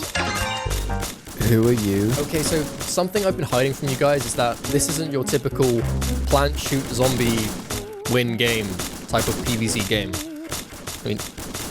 I mean, it kind of is, but in this game, having more than one of the same plant allows you to combine and evolve your plants to their next form. Yes, next form, not final form, because these guys can turn into a lot more than just Snot Shooter 2.0. Another thing about this game is that it takes a last stand form of gameplay from PvZ1, where you're given a set amount of sun, having to carefully choose what to plant and upgrade before the zombie attack, as well as only having to defend one lane. Yet, this is the only path the zombies walk on, for some reason. So I placed the Mexican Pistachio on the front line, and good god, what happened to you, imp? The level ends pretty quick with my evolved pile of mucus, and I receive 3 stars! Wait a minute. I don't think that jingle belongs to you, Pea Shooter. The green dude then tells me we should go gamble, so I swiftly accepted his offer, and whilst praying I would hit the jackpot, I instead got a patch of mud. Before heading to the next level, I decided to visit the almanac, and oh my god, what happened to you all? It seems like someone got a bit hungry and ate half of Melon Bolt. Chomper looks a bit too happy to see me. Colonel Corn looks like he should be put away in an asylum, and Potato Mine looks like he's just had a lobotomy. Moving on to level 2, I realized I had 2 members of the mariachi band, and decided to evolve my Mexican Pistachio.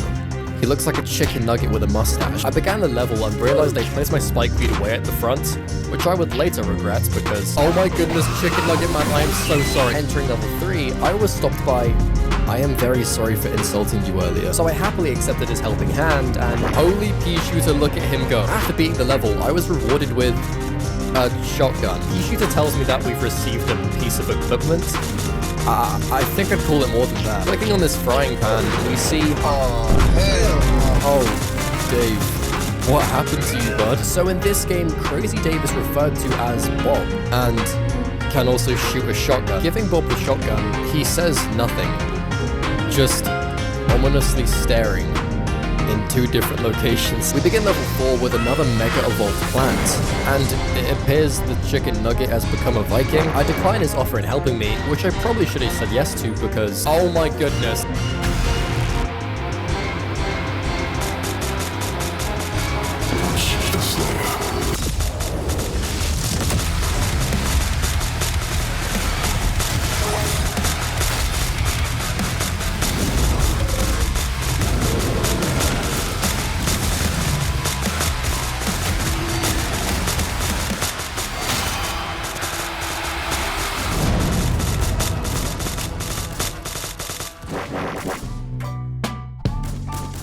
Bavarian meat snack sticks. Great taste, zero sugar.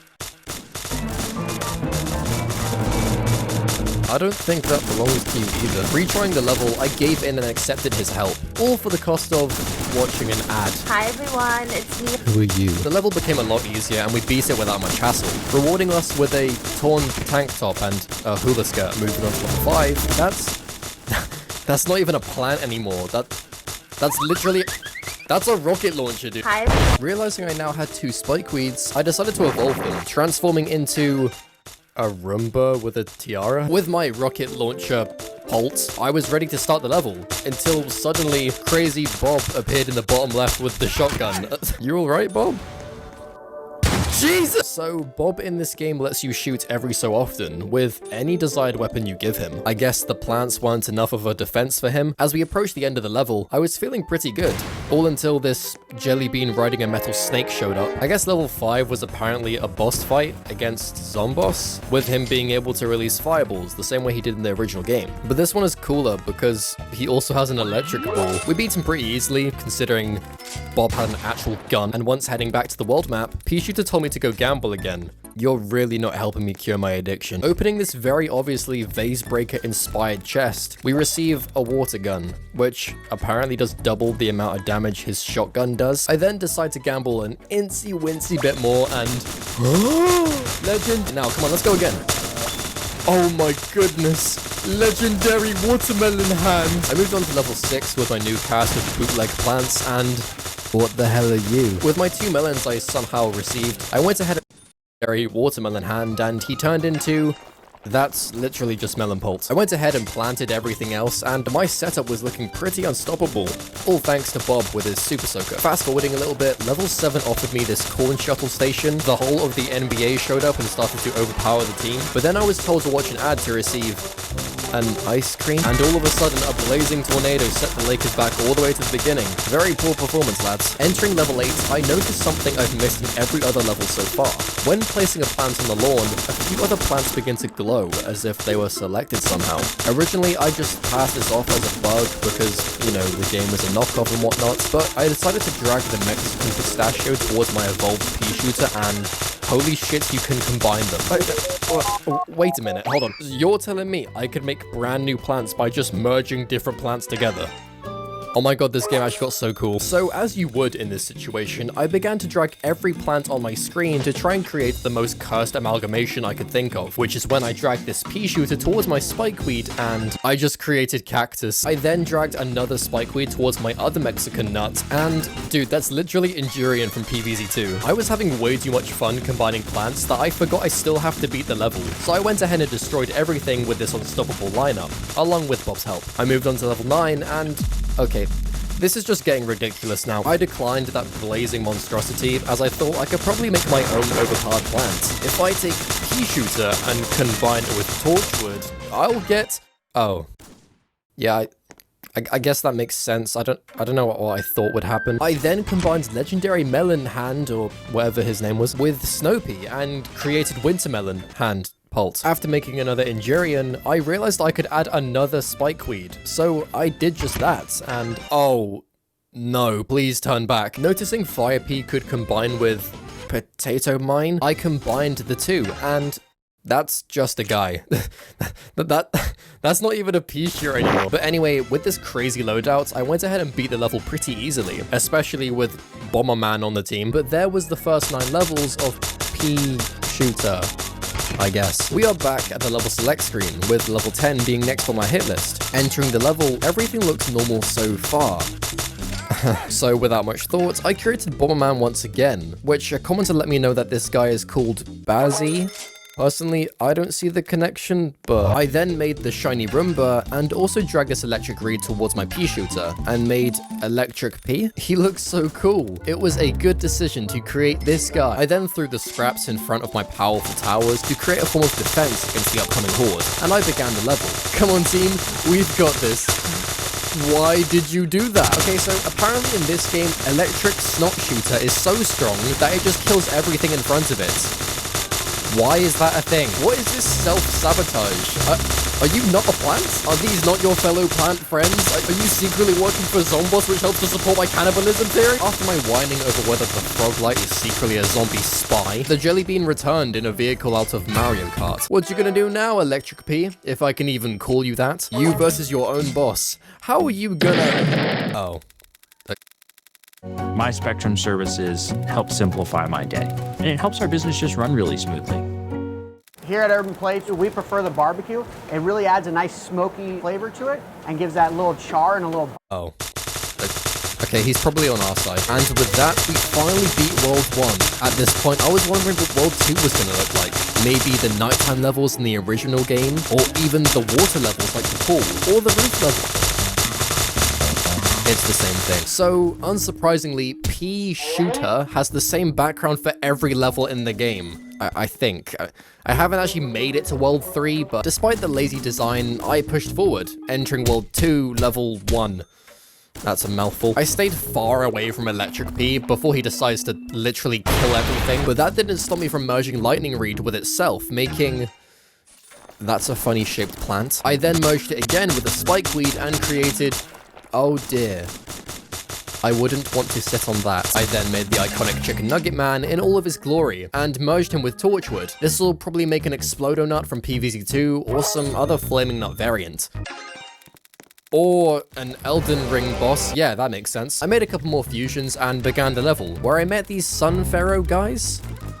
Why are you here? This really confused me since these guys in PVZ2 would steal your sun, making it harder for you to afford placing your plants on the lawn. But in this format of the game, my plants are already here, who serve zero purpose. What's even more weird is that we aren't even in ancient Egypt. Like, where did you guys come from? Ancient Zomboss even showed up earlier. Like, what was the point in making this guy if the background ain't the same as the palm mirror at the bomb? Anyway, this, windmill had the ability to push zombies back with its wind powers, which kinda doesn't make sense because you're supposed to be using the spikes I gave you to damage them, but all of a sudden, holy moly, is that a street pole or a boxing bag? This brother's been hitting the weights! Despite his very masculine appearance, the Gargantuas weren't necessarily too difficult to take down. However, these little shits are the worst zombies in the entire game. No, I am not making this up. These small pieces of blue tack are somehow the most difficult zombies to take down in Pea Shooter. One of the Gargantuas throws is him, forcing a 1v1 between the Imp and the Snot Shooter 2.0. Oh yeah, ignore this melon man, he just decides to pretend the Imp is not there. But this should be an easy enough matchup. Just shoot him. Shoot him. Shoot the Imp! You are the worst plant in the game. Good luck with them. New strat. Electro P, combine him with another Pea Shooter, making... that. Stick him at the front, place the remainder plants behind, and let the Electric Gunman do all the work. Are you kidding me? Electricity Pole, Melon Man, Nuts 1 and 2, Pea Shooter tag team with Torchwood, let's go. What? Why are you not doing anything, Torchwood? Your one job is to set the peas on fire. Why are you just sitting there? Half of the team gets wiped out, as expected. And it's down to you, Pea Shooter. This is gonna go well. Please show me what you can possibly... Oh, so the Imp riding a literal bull is not a problem, but this little guy by himself? Yeah, literally bulletproof. We beat the level, and for some reason, I immediately clicked on this button called Talent, which somehow suddenly told me I won the level again. So I collected my rewards, and I beat the level again. It turns out I found myself in an infinite rewards glitch.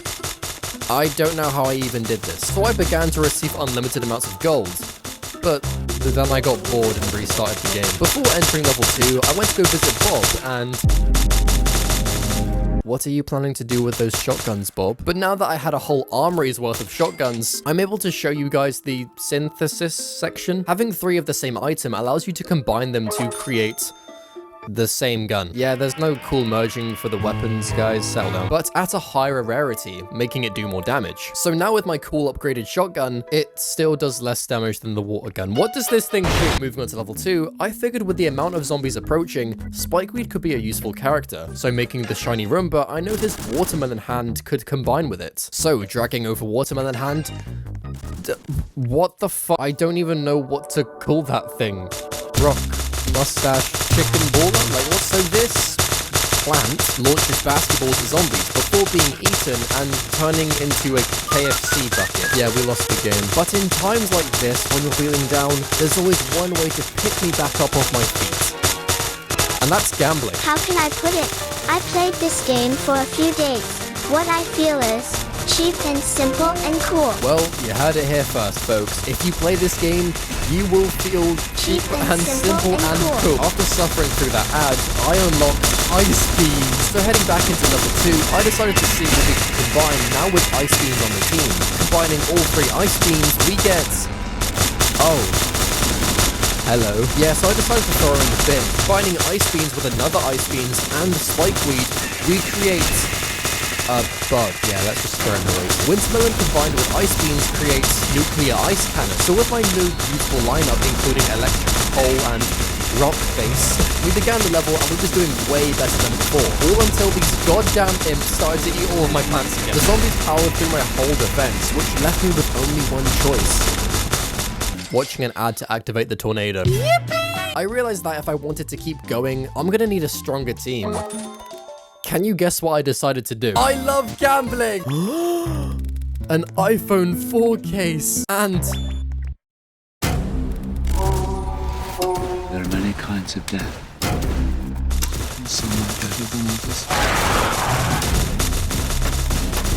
Once you walk onto that mainland, oh my goodness, an iced out Cuban link chain? So yeah, I decided instead of unlocking a million plants, I should try to upgrade Bob a little bit, since I keep forgetting he's using a crappy shotgun in a hula skirt. I gave him all of his new clothes and phone case, and pushed him onto level 3. I thought I'd also give this blue fairy a chance, and began the level. Oh hey Bob, what are you doing with your phone case? Okay.